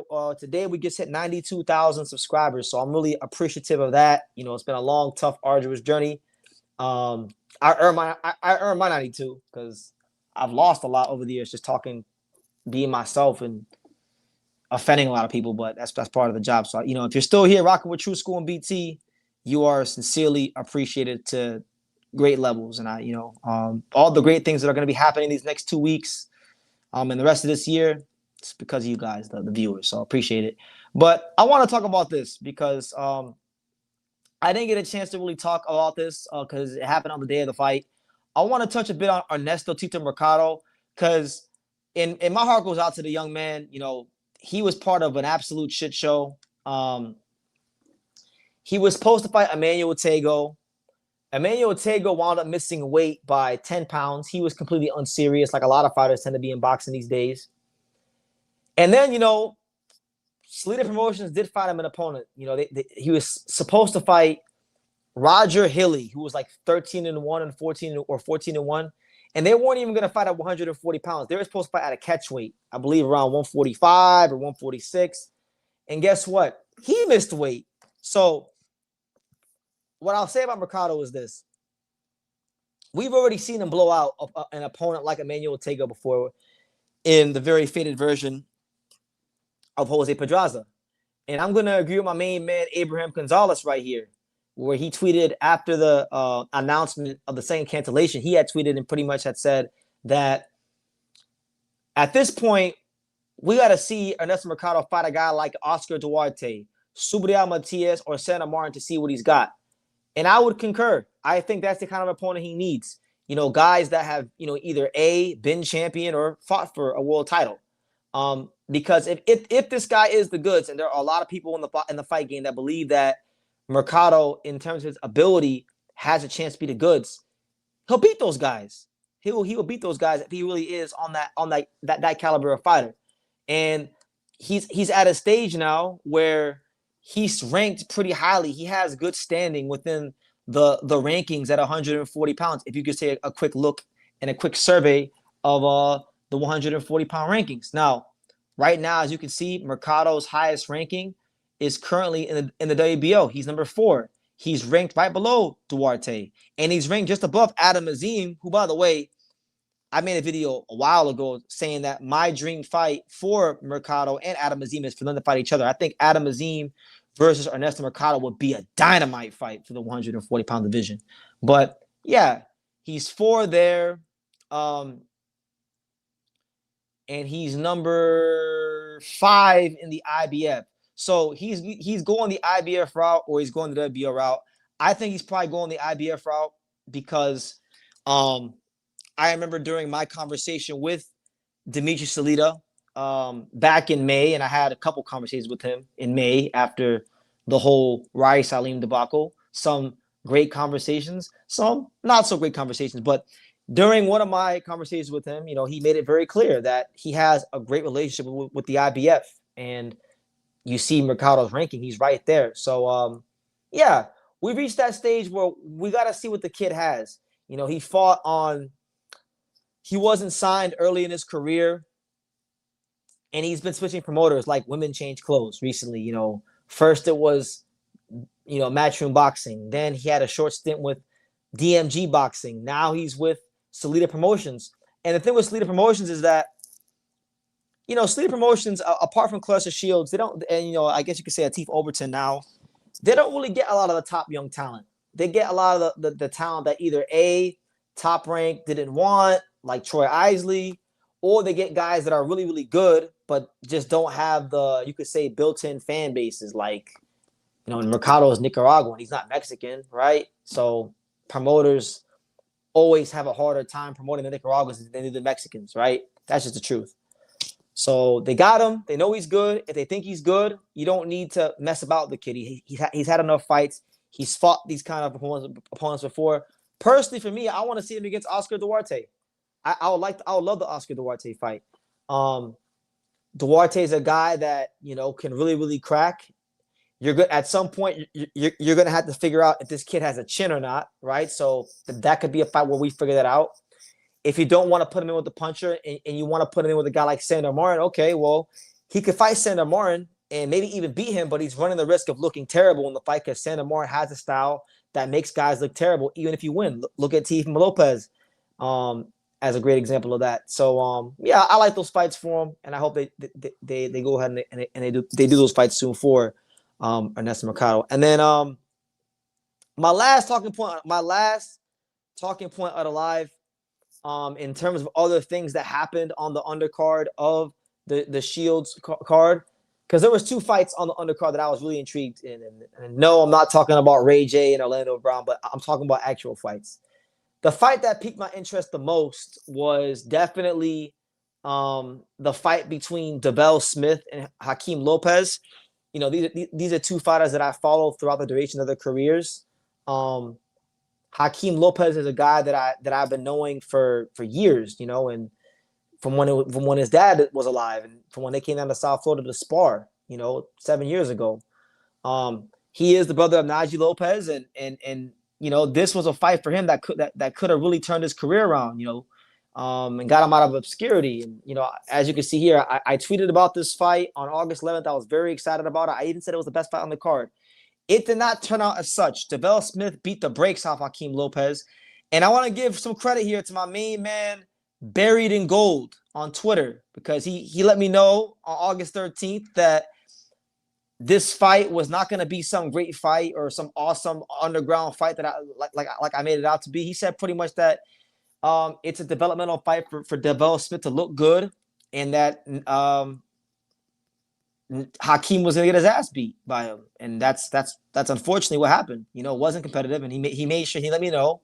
So I'm going to give him a like, and I'm going to send him this clip when I get a chance. But shout out to him. So Devell Smith does beat Hakeem Lopez, who's a decent pro, and outclasses him. And they haven't added the win to his resume yet, but his record now is 15-10, 15-0 with 10 knockouts.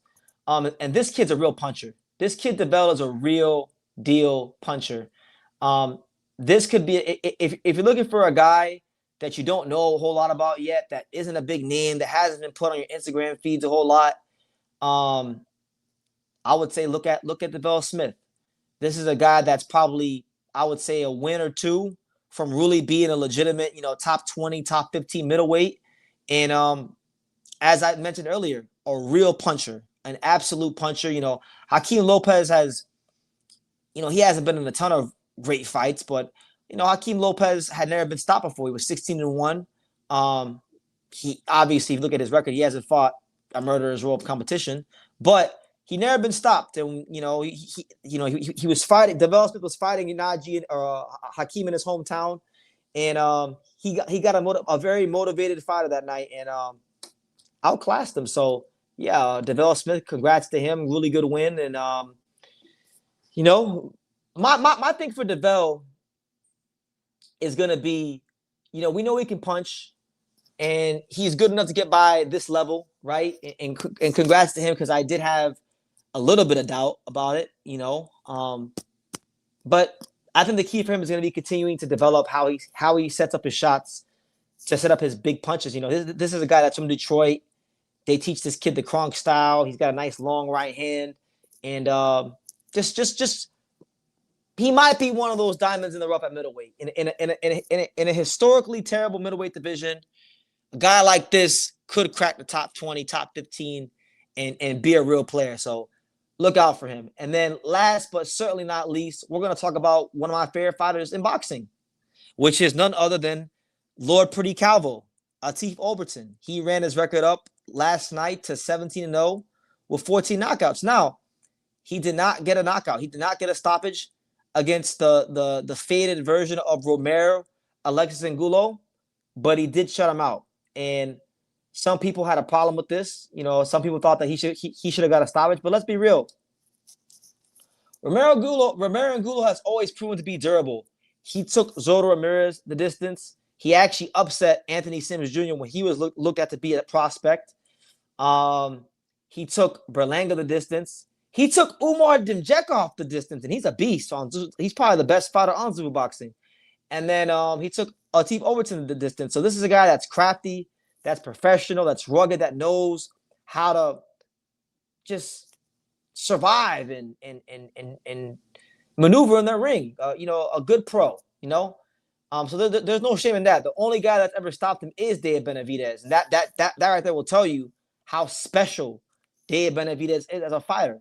That gives it context to how the kind of fighter Benavidez is. But a lot of people were critical of Atif. They felt like, this fight, him not really showing that the extra gear to stop Angulo, it's raised some concerns for Atif Overton. Because if you look at him, right, if you look at Atif Overton right now, he is 11 in the IBF. He is currently also, where else is he? Is he anywhere else? He is not currently. Oh no, he's 11 in the IBF and he's 5 in the WBA. So when you start looking at some of the guys ranked in and around him, the name I want to highlight is right here, Najee Lopez, because Najee Lopez, he's one of the real good young American light heavyweights. I do feel like Atif Overton versus Najee Lopez is going to be one of the big fights in the next era of the light heavyweight division. When Bivol and Better Be when they ultimately phase themselves out and their time runs its course, and we get into the Najee Lopez, Atif Overton, Ben Whitaker era of the light heavyweight division, like I said, I think this is going to be one of the fights. And, a lot of people looked at the performance against Angulo and they said, you know what? He better stay away from Najee Lopez because he's not showing that killer instinct to really get a guy like this out of there. So we'll see how it goes, man. But nonetheless, the important thing when you're developing is to continue to win and learn and build. And that's what he's doing. So I think when most fighters fight a guy like Angulo, that really gives you a whole different understanding of how to break a guy down, of how to set up shots, and the right kind of fighters come back better, and they go ahead and they learn from it. So hopefully Atif Overton gets a real step up fight. I would like to see him against a guy like Imam Katayev, or maybe like, I don't know, Joshua Buatsi, if they can get a guy like Buatsi in the ring. Something like that. I think it's time for him to really step up. You beat Angulo, a guy that's, a good veteran. It's time for a real step up, because if Atif truly is the goods, anybody in that top 10, he should be more than really willing and ready and able to handle at this stage. So those are my thoughts on some of the guys on the undercard and things like that. So yeah.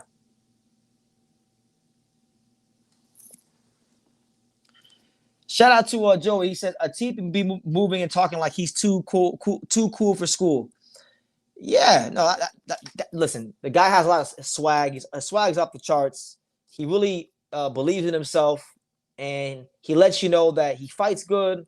He looks good. He dresses well, and I do think he's definitely one of the guys to watch out for at 175. Um, he dominated. Like, he dominated the fight. It wasn't a fight that was ever in question, but I just seen a lot of people going at him on social media saying that, he should have got a guy like Angulo out of there. But my thing is, he's not like Angulo knows how to survive, and the fight was never in question. So, I mean, that's domination in another form. And for the people out there that are saying, well, this fight definitely shows that Nigel Lopez would just beat Atif Overton. No, let's not get carried away here, right? I think it's a great fight. Both guys have their vulnerabilities.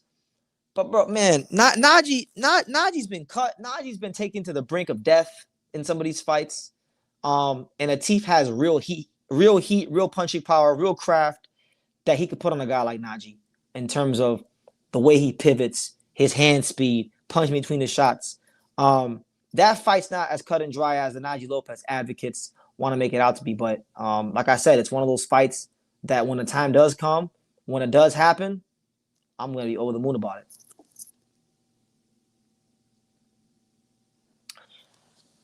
Brooklyn Hit wants to know what's going on with Andy Hiroka. It's a good question. I talked to his father on Instagram like 2 weeks ago, and his father pretty much told me that they're planning on coming to Las Vegas to train soon. But as far as his next fight or him signing with a new promoter, there have been no new developments on that front. And guys at 140 pounds are not going to go and run to fight Andy Hiroka. I'll tell you that much right now.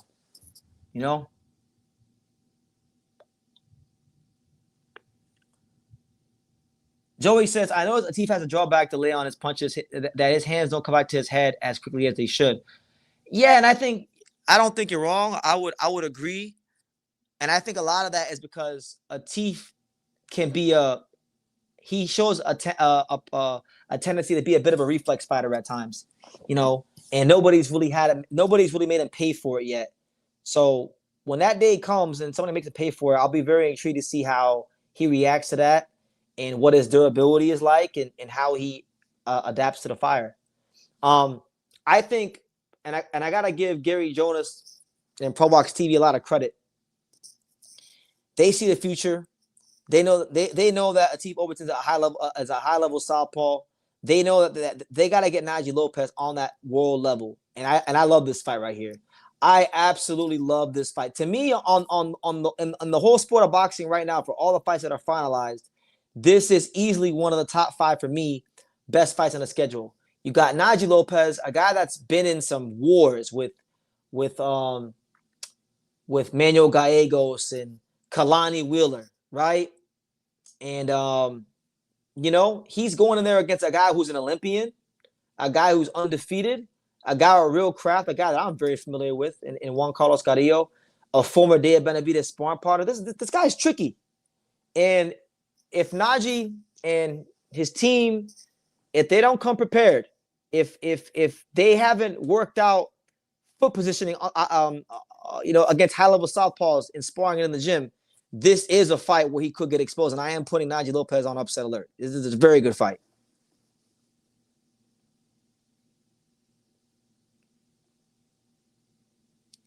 Atif last fight was bogus too. Phantom convolutions, more sizzle, less steak. I mean, yeah, the fight against who was it? I know what fight you're talking about. Joseph George, and then he had the fight that was the main event for Angelo and Ali because the fight didn't happen. His last 2 out of his last 3 performances haven't been that great, but the good thing is he's getting rounds. It's important that he's getting rounds because early in his career he was just flattening guys.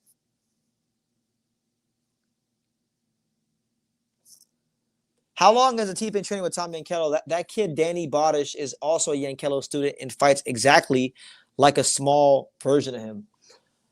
I'm going to say he's been with Tom for probably his last 3 or 4 camps. 3 or 4 camps. I could be wrong, but I'm pretty sure it's been around the last 3 or 4 camps. And shout out to Tommy Yankello. He is a friend of the program, and one of the plans that I am making between September and November is I do want to go to Pennsylvania and visit Tommy Yankello in his gym and take him up on his offer to go visit him because he has invited me to come to his gym. And yeah, but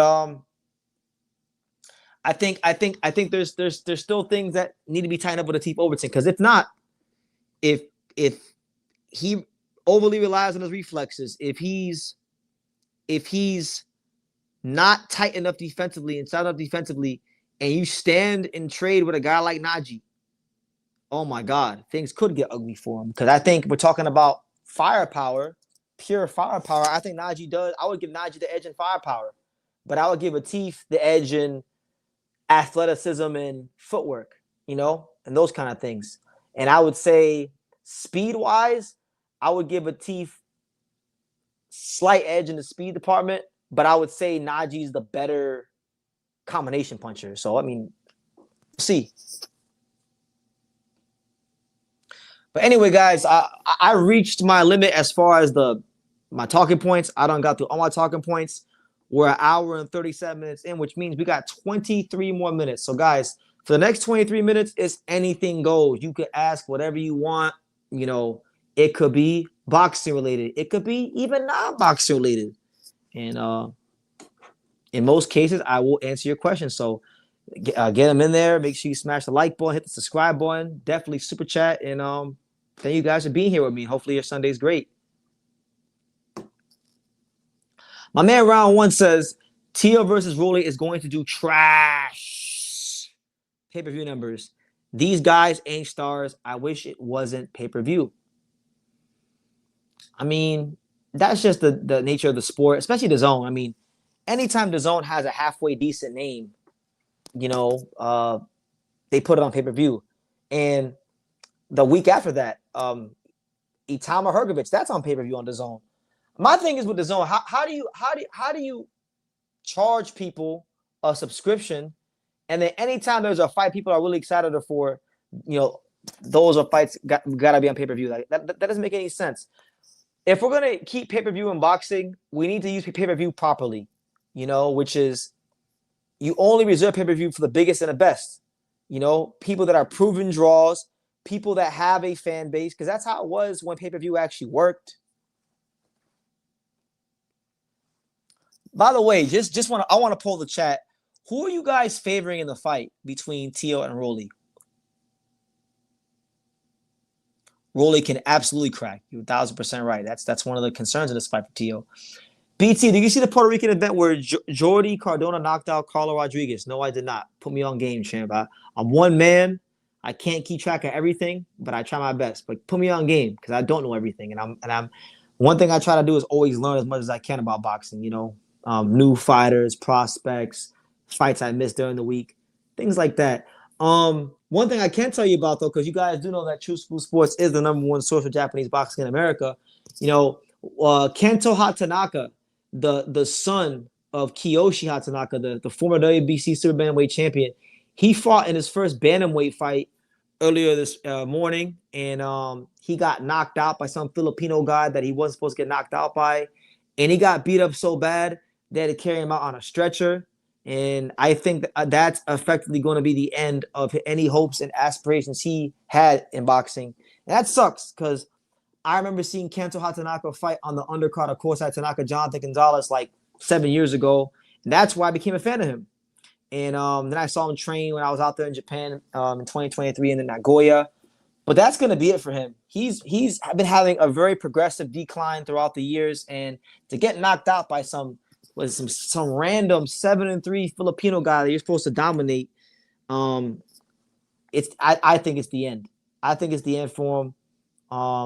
It's a missed opportunity to really put himself in the mix of Japanese boxing in the bantamweight division. But that's why it's fighter development.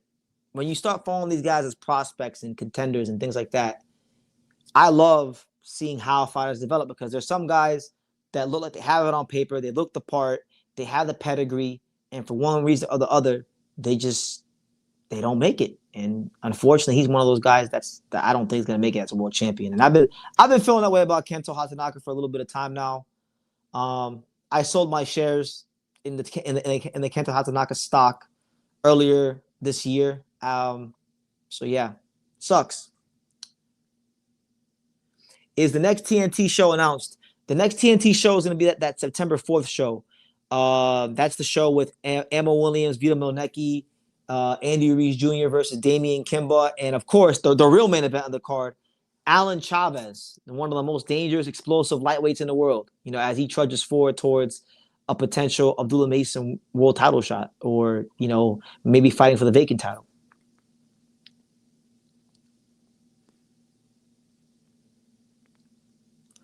Is pay-per-view necessary for fighters to get their exorbitant purses nowadays? Well, depends on the structure of a fighter's contract. I don't think the numbers have been reported out there by Tio, but I had a chance to talk with Tio at nauseum about his DAZN deal, and I know the exact numbers of what he's getting paid from DAZN. I won't say that here because I'm not even sure if I'm allowed to disclose that, but all I can say is he's on a multi-fight deal with DAZN, and they're paying him very, very well. So that's why this fight's on pay-per-view. Carlo Rodriguez says, Josh says, Carlo Rodriguez got knocked out by Jody Cordona at round 7, and the fight was for the vacant Puerto Rican super bantamweight title and the WBO global bantamweight title. Okay, and so that means that Rodriguez probably goes and gets ranked and probably gets a notable fight soon, so I'll check him out. Juanita Lopez fought too? Oh, shit, okay. Shout out to Juanita.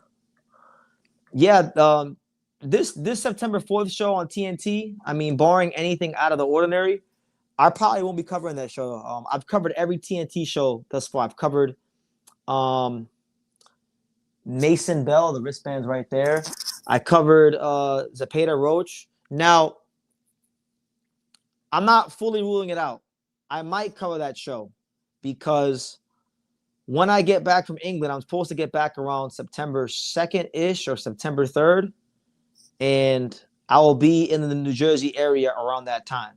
So maybe I will. Depends on how tired I am because I got some pretty long layovers on the way back.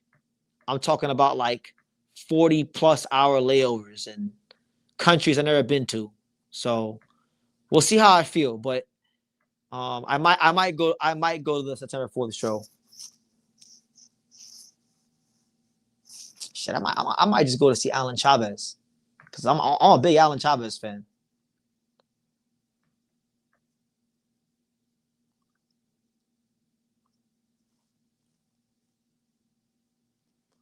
But shout out to everybody here. It's your boy BT, the Untouchable True School Sports Empire. Man, I'm gonna tell you guys this.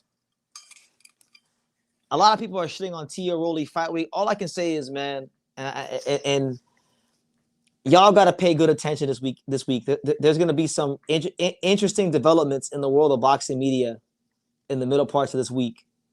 Oh, y'all are in for a treat. I can't wait for you. I can't wait for you guys to see what's going to happen in the middle of this upcoming fight week. Stay tuned.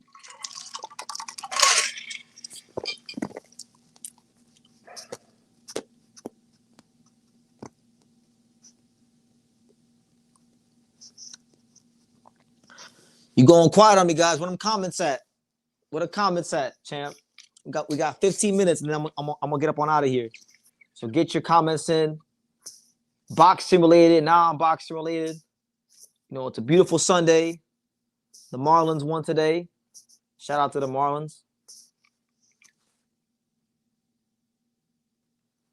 My man Smitty Cool says, TL's pops better give real sound advice. He always gives sound advice. He gave him sound advice on the last fight. He said, "You gotta hit him, bro."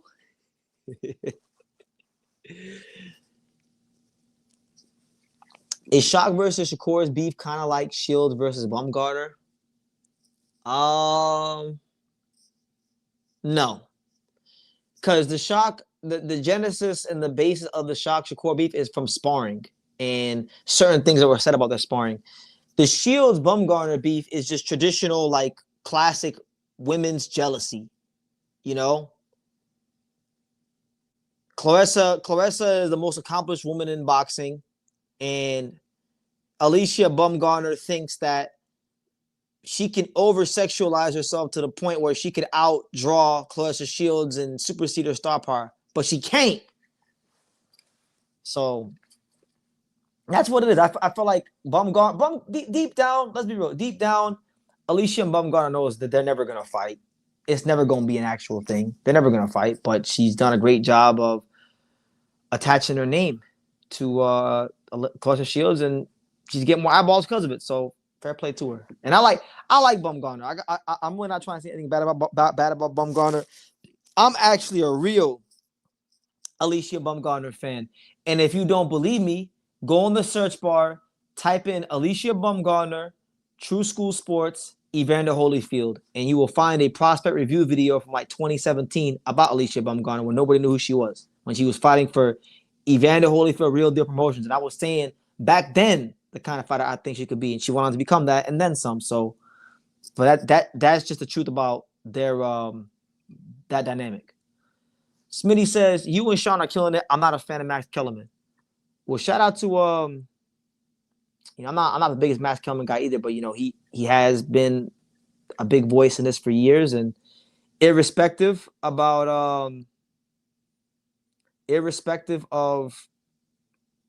what he's doing now in the commentary space with his terrible commentary on Zulu boxing, I can't not acknowledge that he wasn't really good at some point in time, back in the past.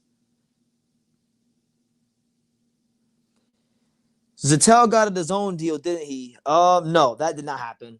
He did not take Saudi money. But all I can say is just y'all gotta stay tuned. Y'all gotta stay tuned to the middle of the week. There's big developments happening in the boxing media space. I would go as far as to say they are the kind of developments that could quite possibly break the internet, break the boxing community like crazy. Just stay tuned. I won't give you no hints. I'll just tell you guys to stay tuned. Do I sometimes fantasize about Claressa Shields? No. I don't fantasize about none of these girls. Are some of them attractive? Of course, but I don't like women's boxers like that. I like women that are regular women that don't have social media and have a regular ass job with a good attitude. That's my kind.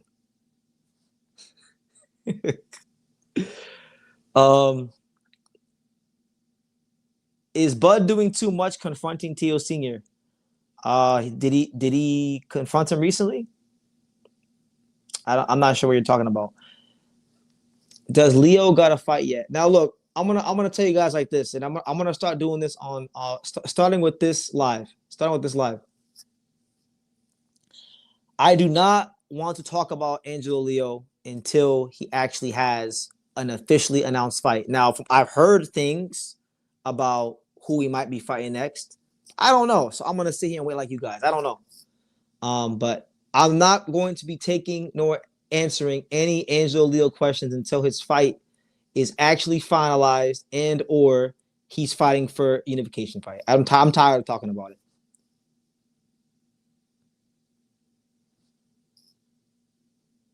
Is it in a good way? That's all we need to know. It's in a great way. It's in an exceptional way. It's going to be of great. I think it'll be received pretty well by the boxing world when it does happen. Yeah, y'all getting crazy in the comment section, talking about Sky Nicholson, all crazy. Hawker Mustang says that. Listen, man, y'all talking crazy in the comment section.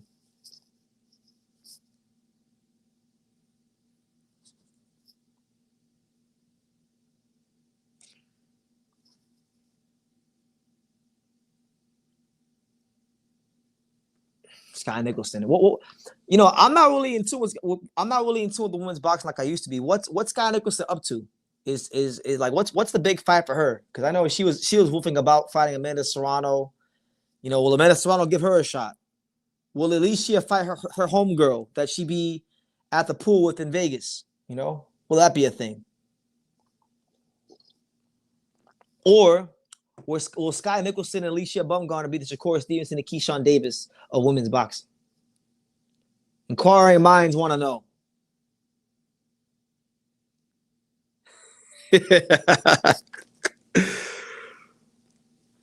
Y'all getting out of pocket in the comment section. And a lot of people will say that that's not the case. They say that it's British, not Puerto Rican. But that's neither here nor there. Smitty says Sinisa Estrada looks like J-Lo. Shout out to Sinisa Estrada. You know, she's doing her thing now. She's a mom. Shout out to her.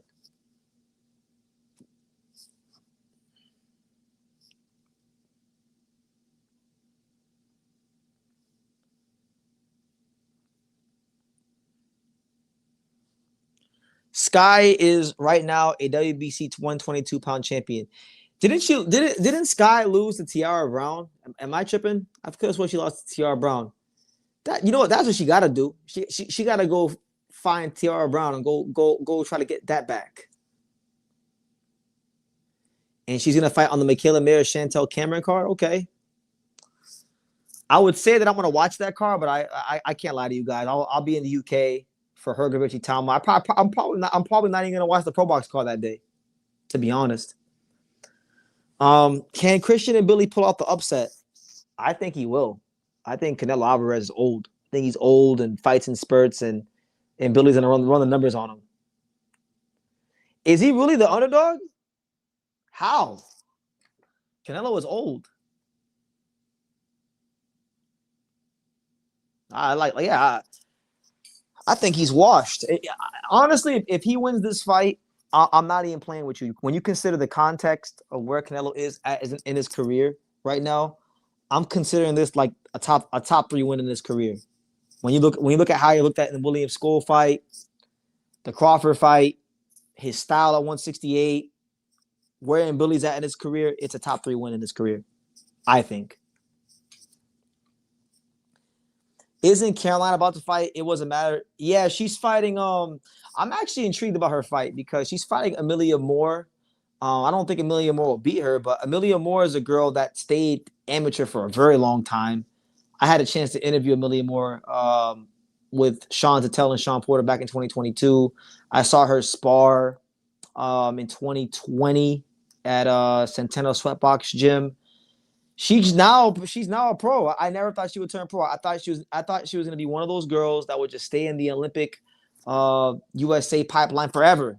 And not only has she not done that, she's fighting Caroline Dubois. So hey, may God be with her because she's gonna need it. Is Hamza Shiraz overrated? He's in the discussion for the most overrated fighter in the entire sport. He's ridiculous. He's grossly overrated. Oh yeah, Johnny Beck is gonna put hands on Hamza when they fight. That actually got confirmed in the negotiations.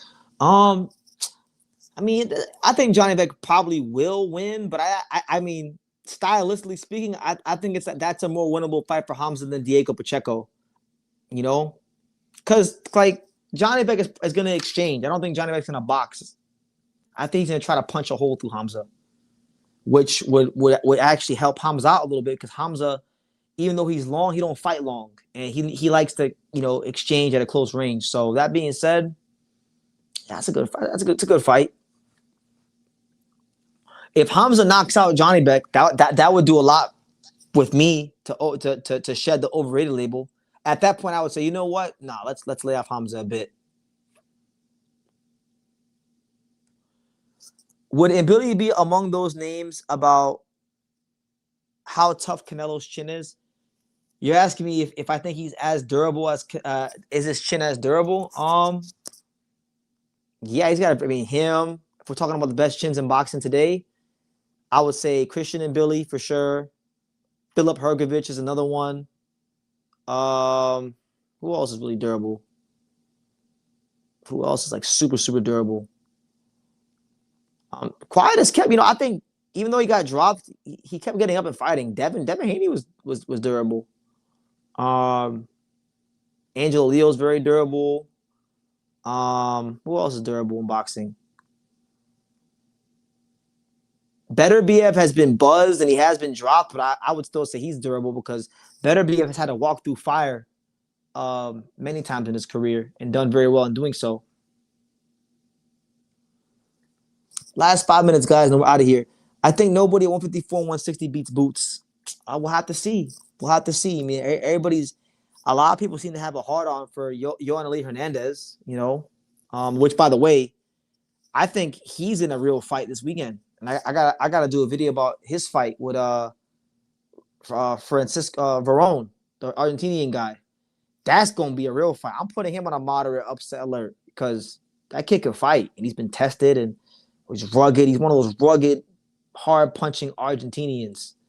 And Yoanali's big and he's strong, but I mean, what's he gonna do when somebody really punches him back? Who can actually punch? He might be too small for Emanuel Hernandez because Hernandez is huge. He's a gargoyle at this weight, but I think to date at this stage, I would say Verón is his best opponent. So I mean, people say him.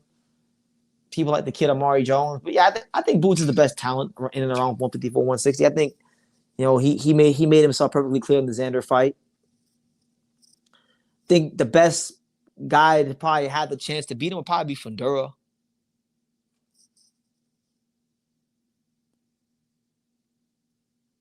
Brandon Figueroa, yeah, Brandon Figueroa is super durable. I would say Figueroa is definitely in that discussion. Would you? Oh, Kenshiro walks through fire.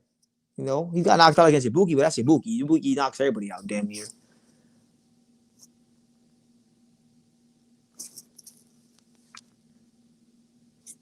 Yeah, man. I don't know what it is about Argentinian boxers. They're very tough. They hit hard, and they have like an awkward rhythm, awkward timing. I don't know if it's because of that Argentinian cumbia that they listen to that dun, dun, dun, dun, dun, dun, dun, dun, dun, dun, that has a different rhythm.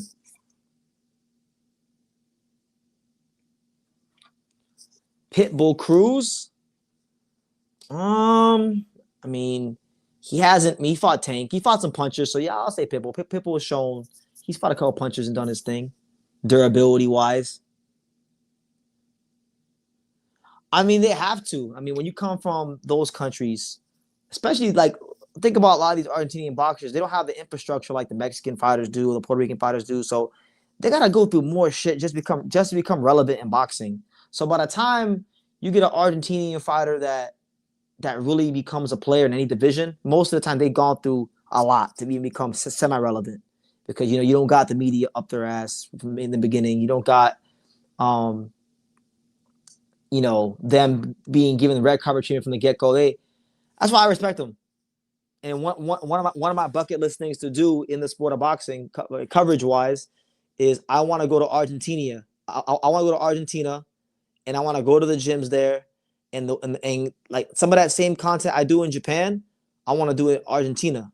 I want to do it in Mexico. I want to do it across here, across random parts of America. I want to do it in Africa.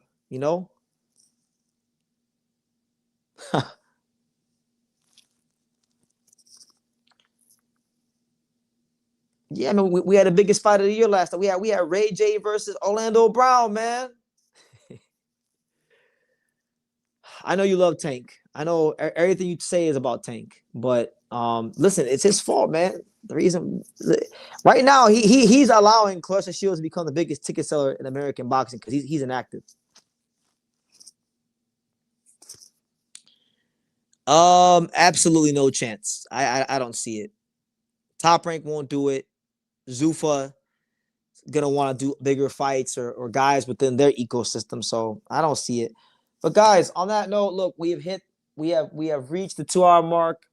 I'm very tired. I just wanted to come on here and give you guys my 2 hours because I wasn't going to be able to do it tomorrow.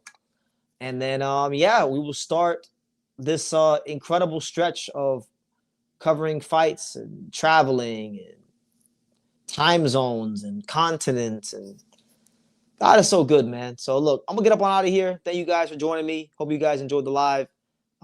See you guys. The next live probably won't be until I'm gonna say probably Thursday, either Wednesday or Thursday. So look out for the next live on Wednesday or Thursday. During Team Lopez in Rolly Fight Week, and stay tuned for all Teofimo Lopez and Rolly Fight Week coverage. And I will see you guys later on in the next stream. Peace.